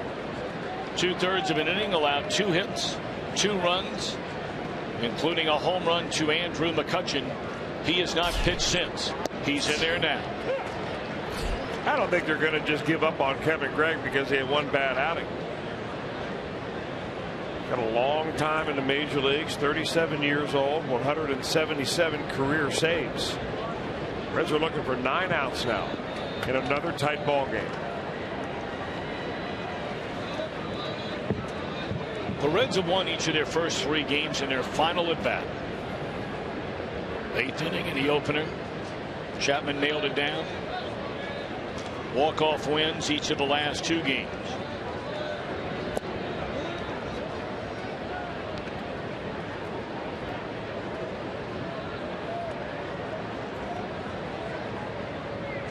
Grichuk, a 2-run home run in the 2nd inning, struck out in the 4th.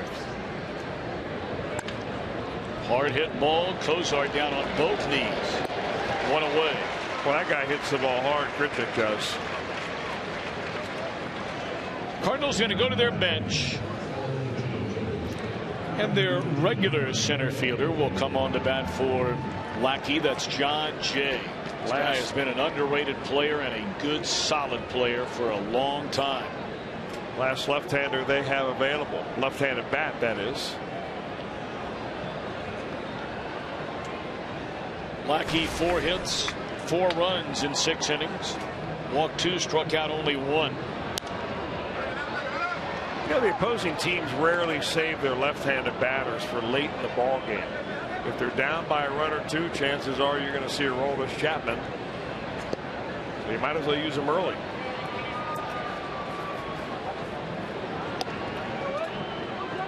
Tell you the other reliever we have not seen come out of the Reds bullpen since the season opener is Manny Parra. He has faced 1 batter. 1 pitch.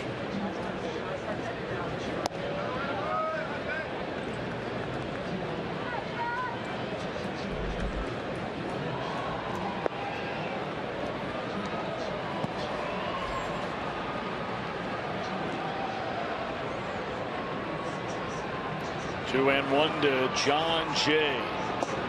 3 balls and a strike. Back to the top of the order next.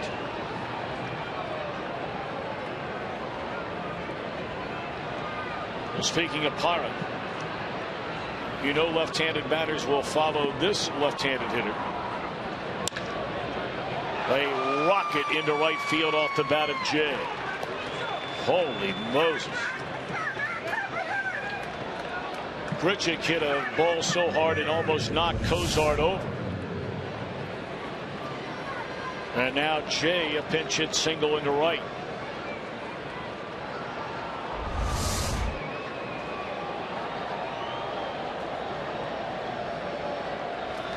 Well, even with Parra ready to go, it appears as though Brian Price will stay with his right-hander Kevin Gregg.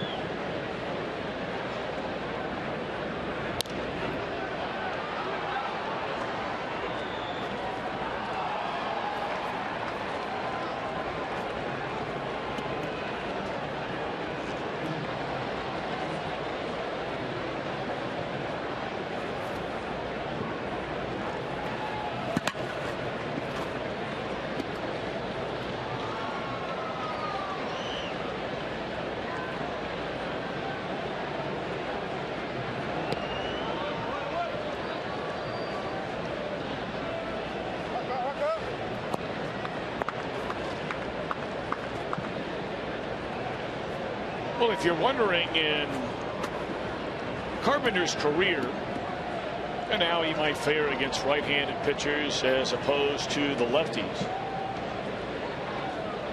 Here's a 1-1. And that's just a little bit low. 2 balls and a strike on Carpenter. He has been the best leadoff hitter in the National League the last 2 seasons.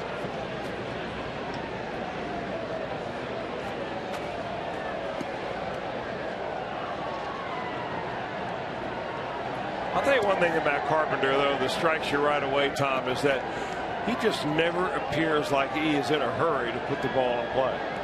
A 300 batter against right-handers, 271 against lefties. Not bad, 271.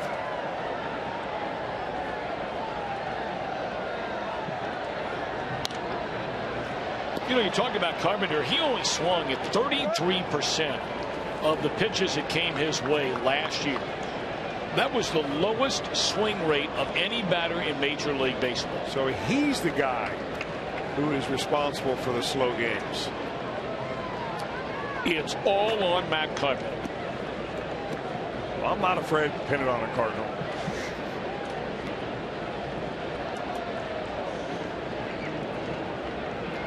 Two and two. 3 balls and 2 strikes.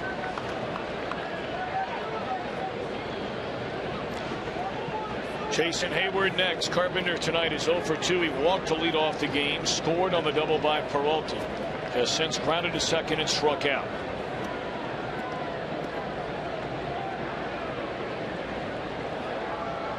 Kevin Gregg needs an out. Jay running. Off the glove of Votto, and everybody's safe.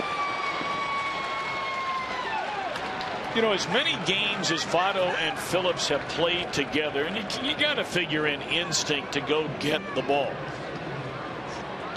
But Brandon Phillips is standing right behind Votto. And this is their 842nd game started together.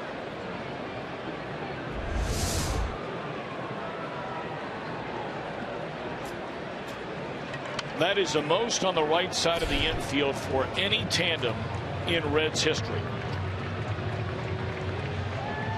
It is scored a base hit. Gregg will leave. Parra is our Skyline Chili call to the bullpen. The Reds lead by a run. Cardinals with 2 on and 1 out here in the 7th.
Will wrap up the year against the Islanders, a final regular season game at Nassau Coliseum. Blue Jackets Live begins at 6:30. The puck drops at 7 right here on Fox Sports Ohio. All right, trouble to brewing. Now this play again with Joey Votto going down on his right side to try to make the play. Brandon Phillips looks like at the very end of this, and he may have tweaked the leg muscle. Get a long walk right after that, walked all the way out into right center field. Let's hope not.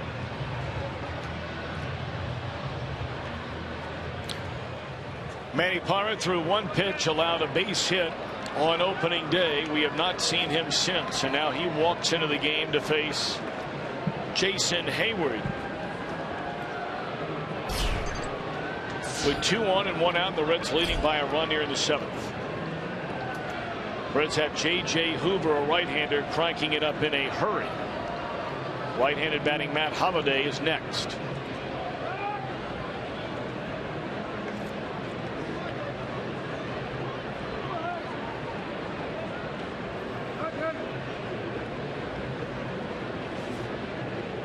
Cingrani did not pitch yesterday after working an inning plus in Game 2 on Wednesday night. 0-1 to Hayward, who is 0 for 3 in a game.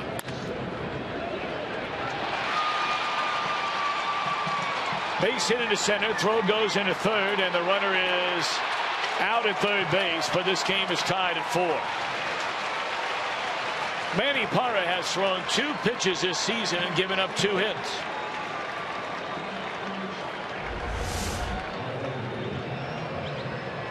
Well, he gives up the hit right there on a base hit that goes right through the middle. That's the tying run that's coming around. Billy Hamilton right on the money with his throw.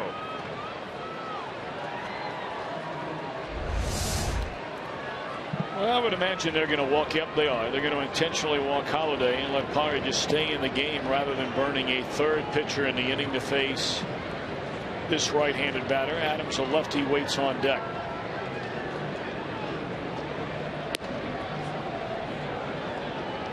Charge a run to Kevin Gregg. He allowed the back-to-back hits. Bad luck hit on the ball off the bat of Carpenter, but a hit nonetheless.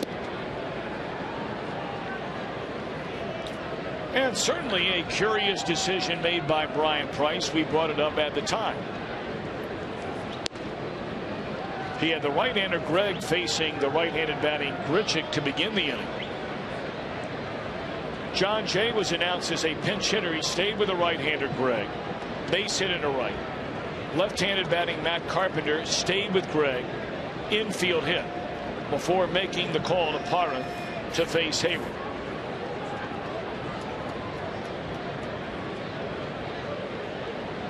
And it won't be Matt Adams, or it won't be Matt Adams after all, it doesn't look like. Cardinals are going to go to their bench and bring back a player that we've seen many, many times before. Arizona Diamondback, third baseman. You saw him for quite a few years, Tom. We saw him the last couple of years up there in Milwaukee as a part-time player, and a very dangerous hitter if he gets his pitch. Well, he's not going to face Manny Parra.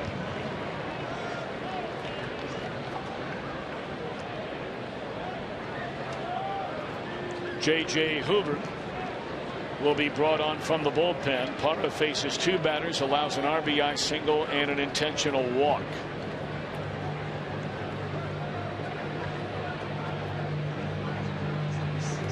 4-4 game. We're in the 7th. 2 on, 2 out. Back in a moment.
of the Cincinnati Reds. It may not be reproduced or retransmitted in any form, and the accounts and descriptions of this game may not be disseminated without the express written consent of the Cincinnati Reds. Following each and every Reds game right here on Fox Sports Ohio. Stick around for Reds Live, brought to you by Performance Kings Honda. We'll break it all down right after the game. Well, the Reds bullpen has surrendered a run here in the 7th inning, and the Cardinals are still batting in a 4-4 game. Mark Reynolds off the bench. Tremendous power. Facing right-hander J.J. Hoover. And that's what he does. I mean, he sees it and he lets it rip. And he's got a good chance of striking out.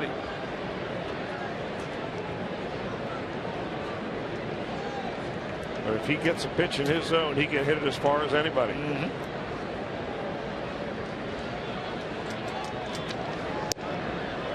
Good pitch here by J.J., who threw the ball so well here on opening night. You may remember it was opening night a year ago. He got his only one of the year, then he lost 10 in a row. Well, he got the opening night game victory here on Wednesday. No reason to throw a strike here.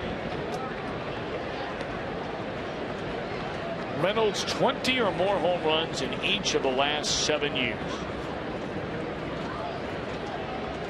Originally drafted out of the University of Virginia by the Diamondbacks. That's an odd line right there. Yep. 196, 22 home runs, and 45 driven in.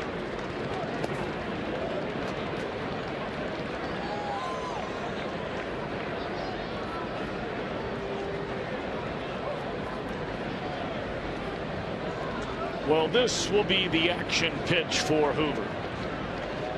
We talk about it all the time. You get late into ball games and you get 3 balls in a count on a batter, more times than not, very bad things happen. 2-2 pitch. Foul away.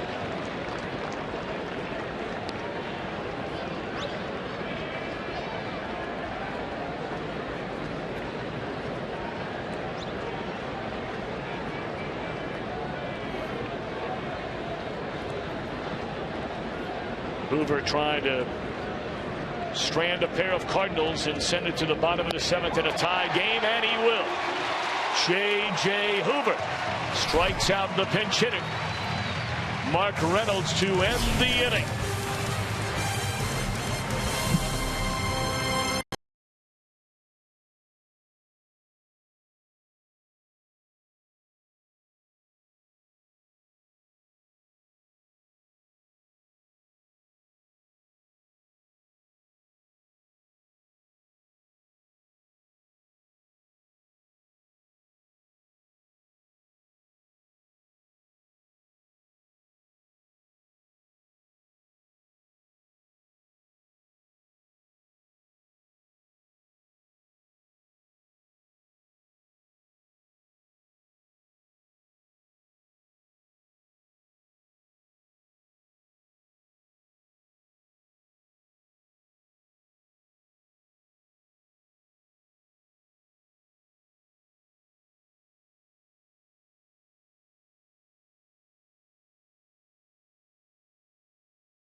A couple of runners on base. He holds the lead at 4-4, and that fastball that he throws right by Reynolds in the top part of the strike zone is our flamethrower, brought to you by Cholula Hot Sauce.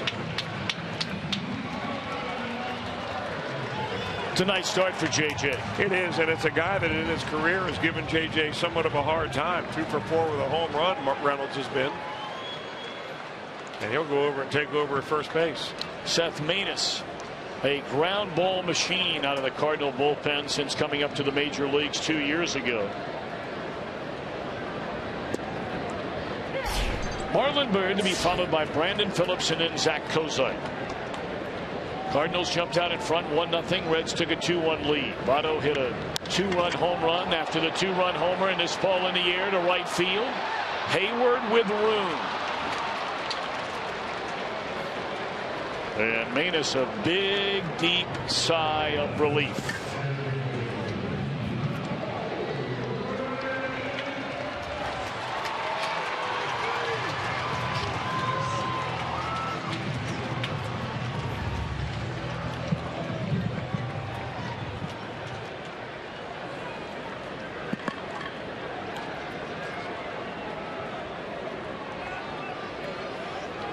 Brandon is lined to center and grounded out to short. Reds have not had a hit since Bruce led off the 4th inning with a single. Bird bounced into a double play. Their only base runner since a single by Bruce, a 1-out walk to Frazier 1 inning ago.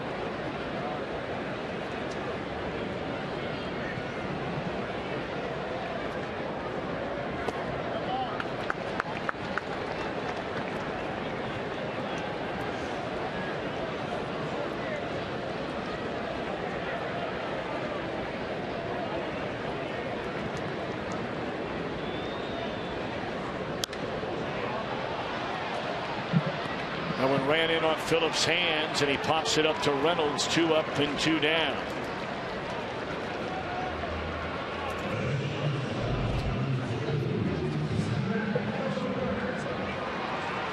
Kozart 0 for 2, a couple of loud outs. Both line drives to the center fielder Grichuk.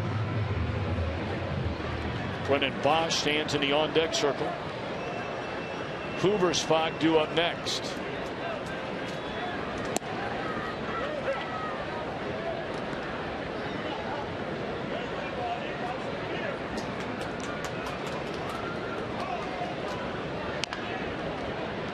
You have right-handed batters in Peralta, Molina, left-handed hitter, and Wong coming up.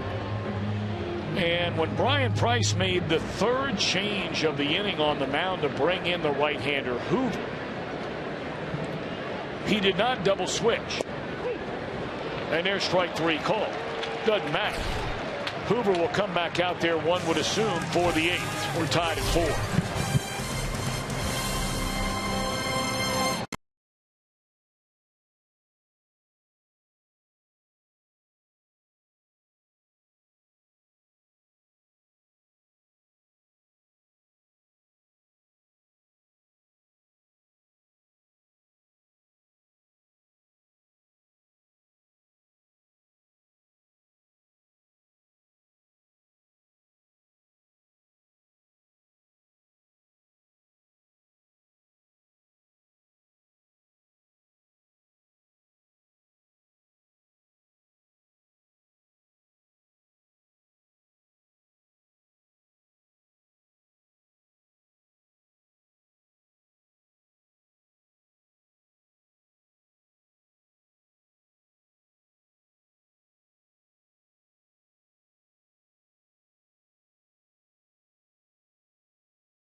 The Reds' main man, Johnny Cueto, will go up against really the number 2 man, maybe 1A in that Cardinal rotation. Michael Wacha had the injury last year after the dazzling rookie season.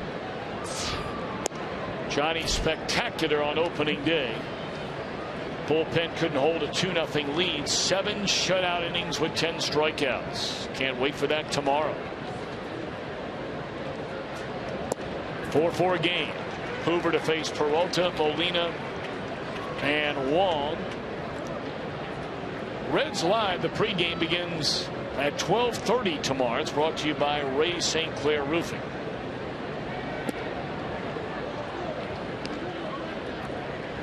Four runs, 8 hits for St. Louis. 4 runs, only 4 hits for the Reds. Joey Votto, a pair of 2-run home runs in the game, accounting for all the Reds' runs. Ooh, how about that bending? It's a knee locker.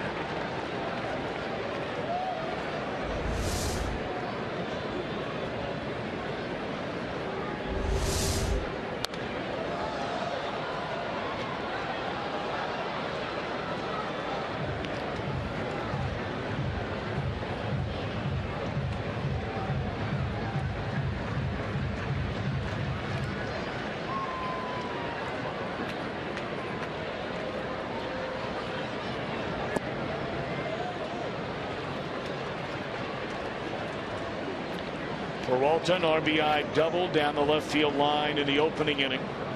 Has since fly to left and singled again into center field. Struck him out. Good breaking ball down and away from the right-handed batting Peralta. Interesting there, because when he needed a strikeout against Mark Reynolds, he went with the high fastball, and I'm wondering if Peralta was looking for the same pitch. That kind of a swing right there on a pitch clearly out of the zone.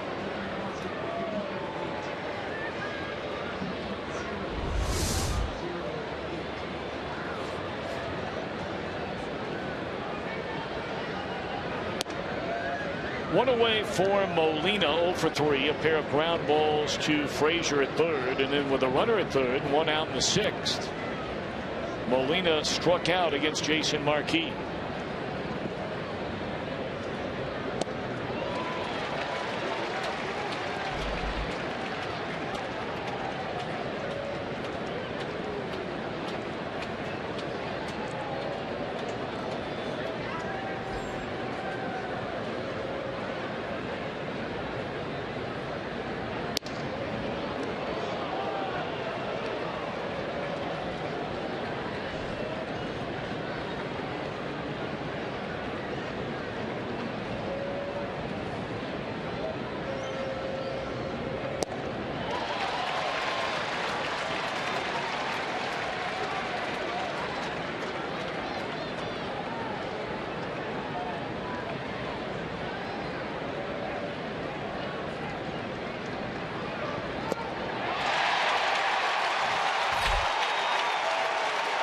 Molina 0 for 4 tonight.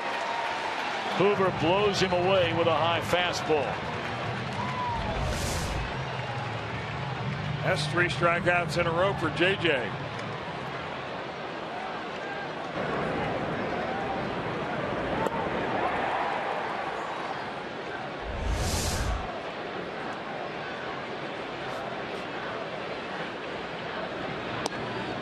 First pitch breaking ball and a dandy to the left-handed batting second baseman Colton Wong. J.J. Hoover was describing to me in spring training really the mechanical problem that he had last year all year long. And it's the most common of all pitching maladies. He was just simply flying open with his right side. He worked over the winter on it. He worked in the spring on just keeping that front side closed, and boy, it's made a difference.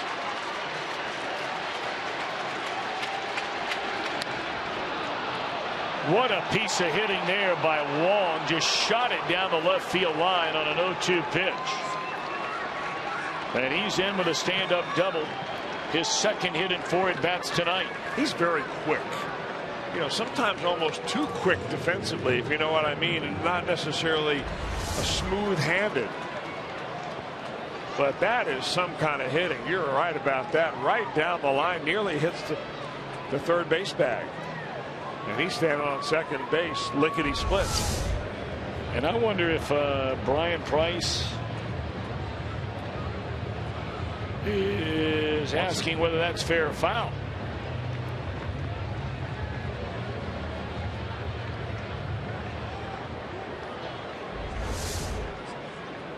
It's where the ball crosses the bag or a piece of the bag, not where it bounces after it goes over the bag. That was clearly a fair ball, at least from our camera angle, which is pretty much right down the line.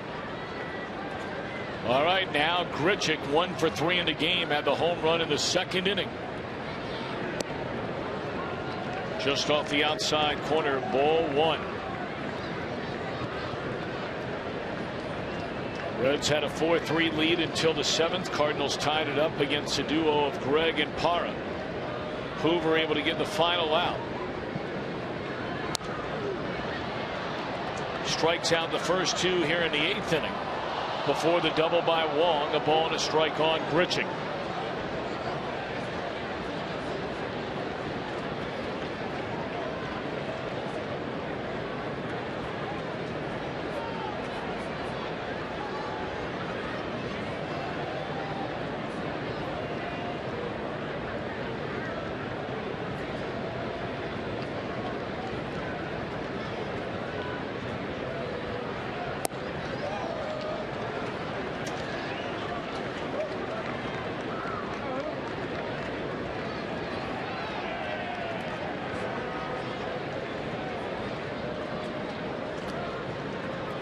Peter Borges stands in the on-deck circle. That is a pitcher spot due up next. Ground ball. Kozar cuts it loose, inning over. Well done by J.J. Hoover. Well, the Reds have won their first 3 games in their final at-bat. One time that final at-bat was in the 8th inning. Could they do it again tonight?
Sunday cheer on the Reds. They take on these Cards. Arrive early. If you're one of the first 20,000 fans, you get a magnetic schedule and car magnet featuring Reds first baseman Joey Votto, presented by PNC Bank. Come on down to the ballpark on Sunday.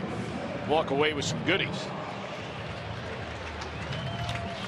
4-4 game. Reds come to bat here in the bottom of the 8th inning. Hayward came over in Atlanta in the Shelby Miller deal. So too did hard-throwing Jordan Walden. Yeah, hard-throwing and a strikeout artist, but he has a tendency to get wild from time to time. One of the more unusual pitch release points you'll ever see, when he is actually in the air when that ball leaves his hand. Kind of a jump step when he pushes off the rubber. Doesn't just push towards the plate, he pushes himself into the air.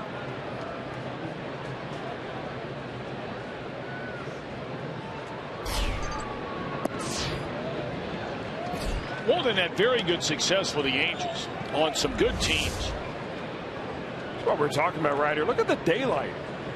Maybe not quite as dramatic from that angle, but from the side you watch him and you can see daylight under both feet as that ball's coming out of his hand. I've never seen it like that before. No. Now, he was tremendous with the strikeouts last year. 50 innings, 62 strikeouts, but he also had 27 walks, which leads you to think if you can be a little bit patient, you can work your way on base.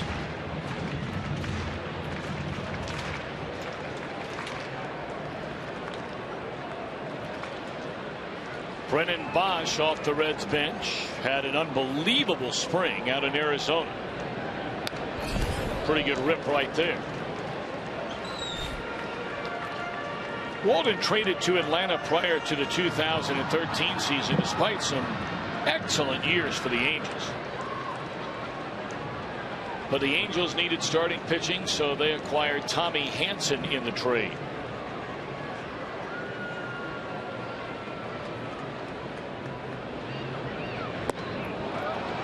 Gone swinging Bosch to begin the 8th.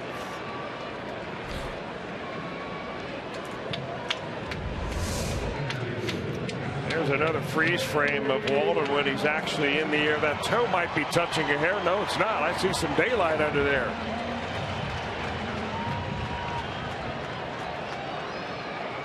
I'm not really sure how you teach that. I've taught a lot of pitching over the years. I wouldn't know where to begin. Interestingly enough, though, he went to Grayson County College, community college. That's the same community college that tonight's starter for the Cardinals, John Lackey, went. Small world. It's a big state.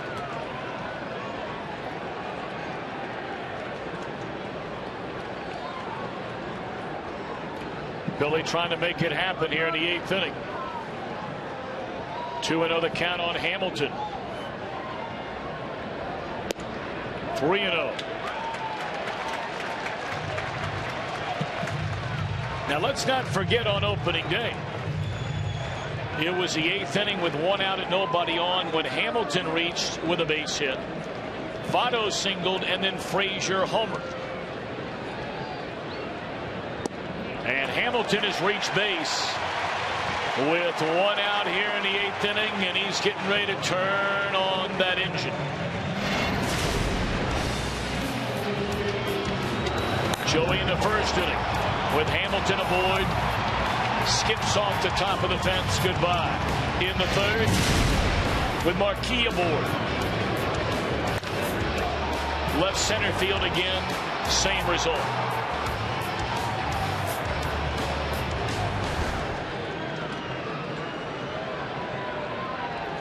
Votto has 35 plate appearances going back to last year with Billy Hamilton on in front of him. He has 11 hits, .355 average, and 3 home runs. 5 for 8 this year with Hamilton on base, 2 home runs. Ball 1.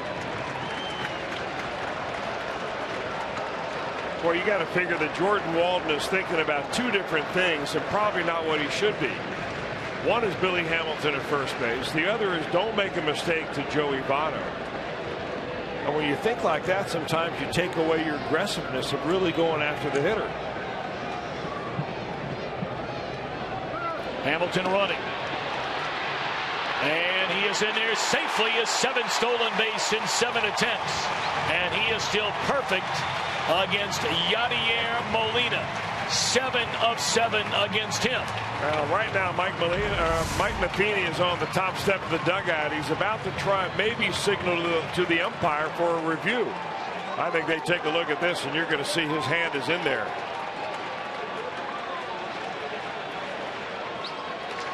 Yep. Boy, what a great shot. Well, now they're going to intentionally walk Votto. Why not? They've seen enough from him tonight. They're going to make somebody else beat him.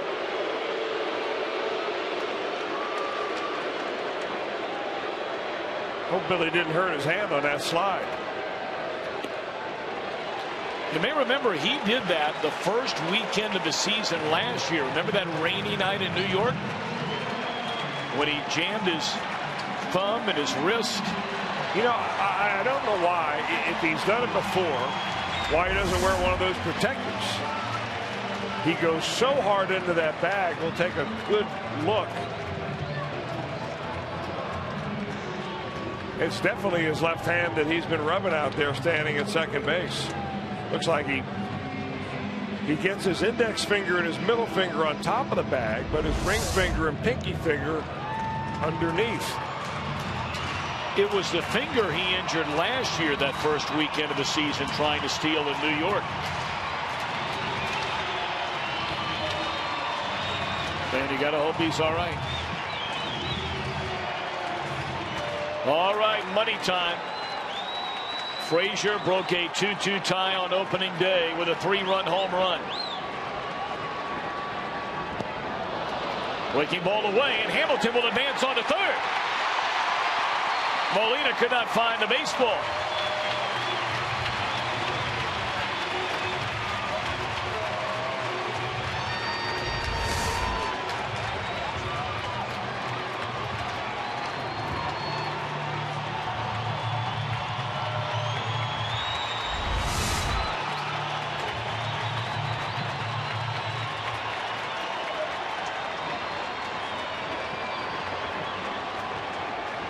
So now Frazier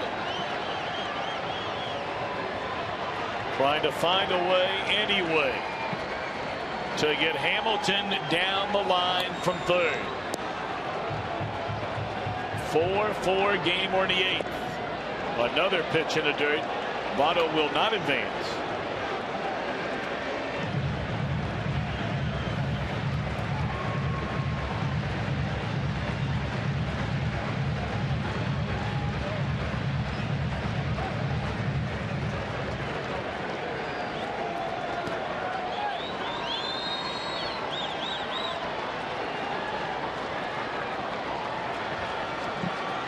Reds and Cardinals tied at 4. We're in the bottom of the 8th inning. Votto's running. And how about that? A sneak attack.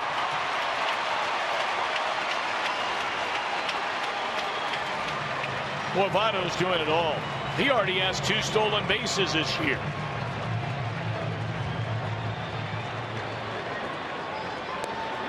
Now the Cardinals will bring their infield in.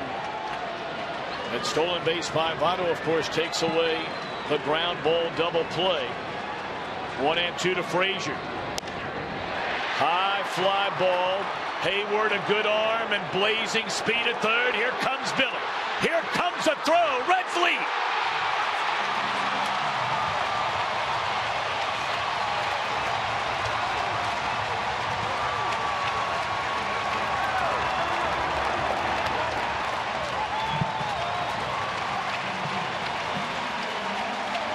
Billy Hamilton sprinting up and down that dugout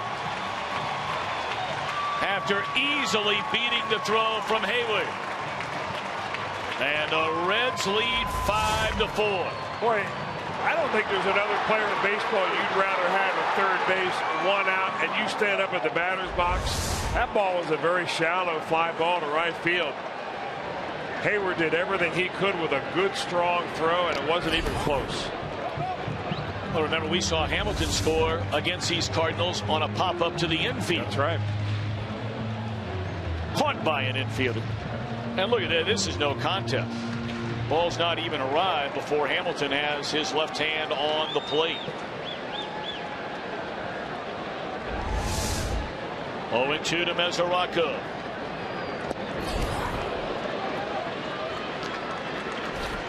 Now it's 0-2, I beg your pardon. 2 outs. Well, Billy not seeing a trainer. They're worried about his finger or hand or wrist. Chapman is ready in the Reds bullpen.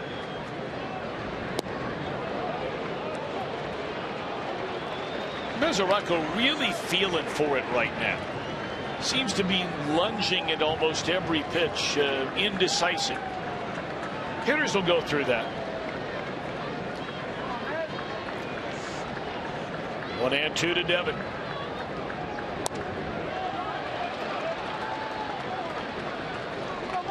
Protected mode there on a 2-strike count. Able to foul it away. That's it. It's a mighty big tack-on run leading out there at second base.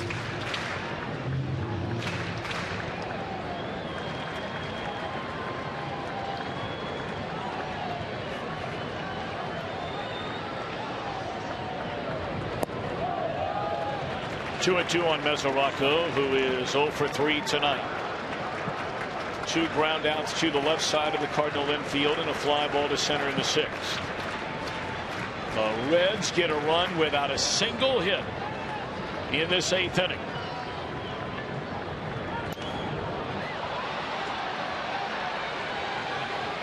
Third baseman comes down the line, and that'll do it.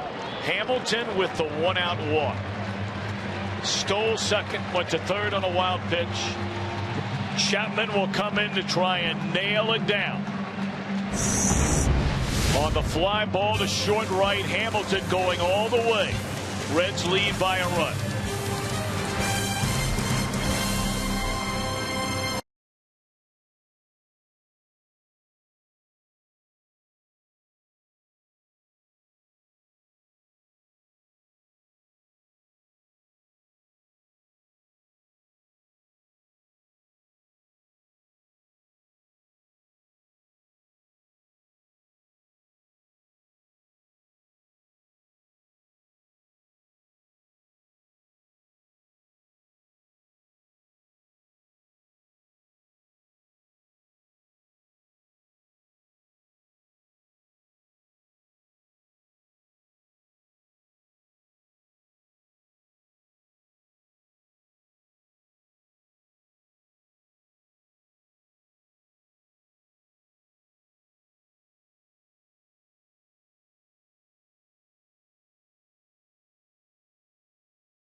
Reds come up with a run in the bottom of the 8th inning. They have won each of their first 3 games this season in their final at bat. 8th inning on opening day, 9th inning each of the last 2 days. And now bottom of the 8th inning, and it's up to Chapman to record the final 3 outs to nail down this 5-4 lead. He has been lights out already this year, a win and a save. And has pitched in each of the first 4 games of this season. They did have the off day following opening day on Monday. Peter Borges will bat for Walden. Boy, and if you're Mike Matheny, Walden doesn't allow a hit, but perhaps what might become the ultimate sin for any pitcher in baseball, walking Billy Hamilton. I guarantee you they went over that in the pregame meeting. Hey, how about John Lackey walking Billy Hamilton to start the bottom of the 1st inning, come around to score the 1st run.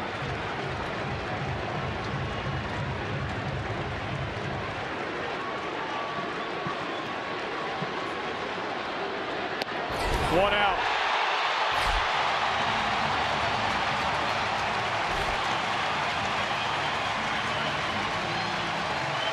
If there is one guy that has brought his A game against the Cardinals, and you can't say that about the Reds overall as a team, but for Aroldis Chapman, oh my, the numbers are sick against St. Louis. 18 scoreless appearances spanning better than 18 innings. And a base hit by Carpenter into right field on the first pitch of his at bat. I think that's the first time in a year I've seen Matt Carpenter swing at the first pitch. One thing for certain, you don't want to get down 2 strikes to Aroldis Chapman.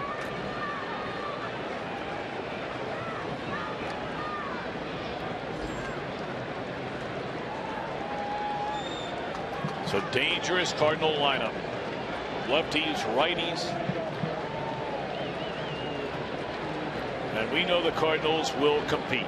There is very little debate about that. Strike 1 to Hayward.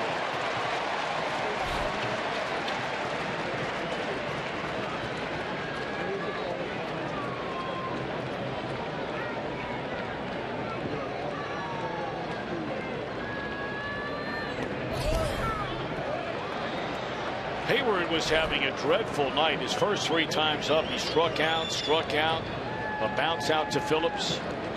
But with his team down a run against Manny Parra in the 7th inning, he drilled a single into center field, tying the game at 4.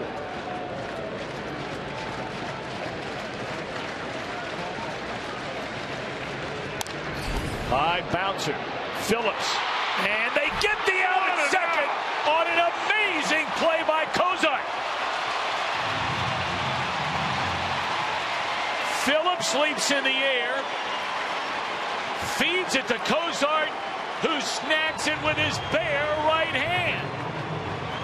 The best defensive team in baseball a year ago, and they're at it already again. These 2 guys are like a couple of magicians. Phillips had no choice but to get rid of it as quickly as he could. And somehow Cozart has the wherewithal to watch the ball, get his foot on the bag, and get that important out. No wonder this crowd is on its feet. What an incredible play, and the Reds have already made better than a half dozen of those through the first 4 games. 1 more out to go. Matt Holliday has walked, grounded to third, had the infield hit in the 6th inning, threw an intentional walk in the 7th.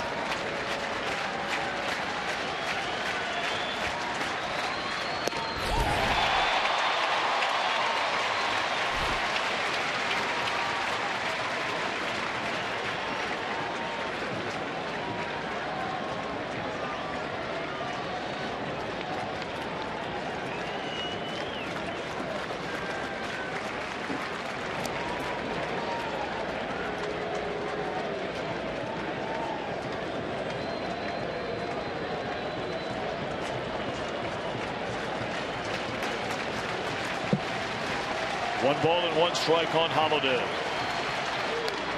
Fouled out of play. The Reds lost 38 one-run decisions a year ago. The most in all of Major League Baseball, 38 of them. They're trying to win their 3rd straight one-run decision here in 2015.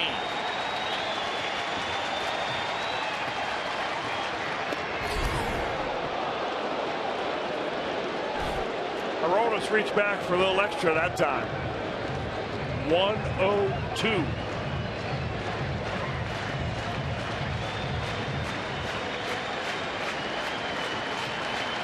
Two and 2 to Holliday. Good night. Good night. Good night at 101.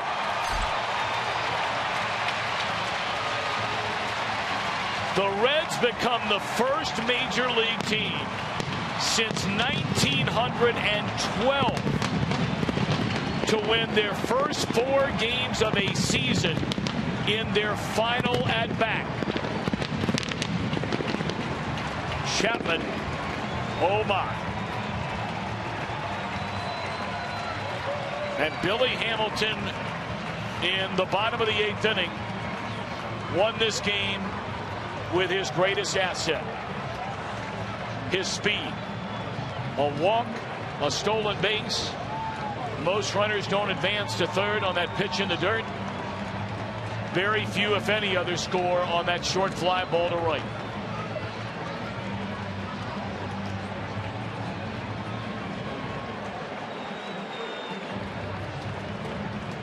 Did we mention the Reds are 4-0?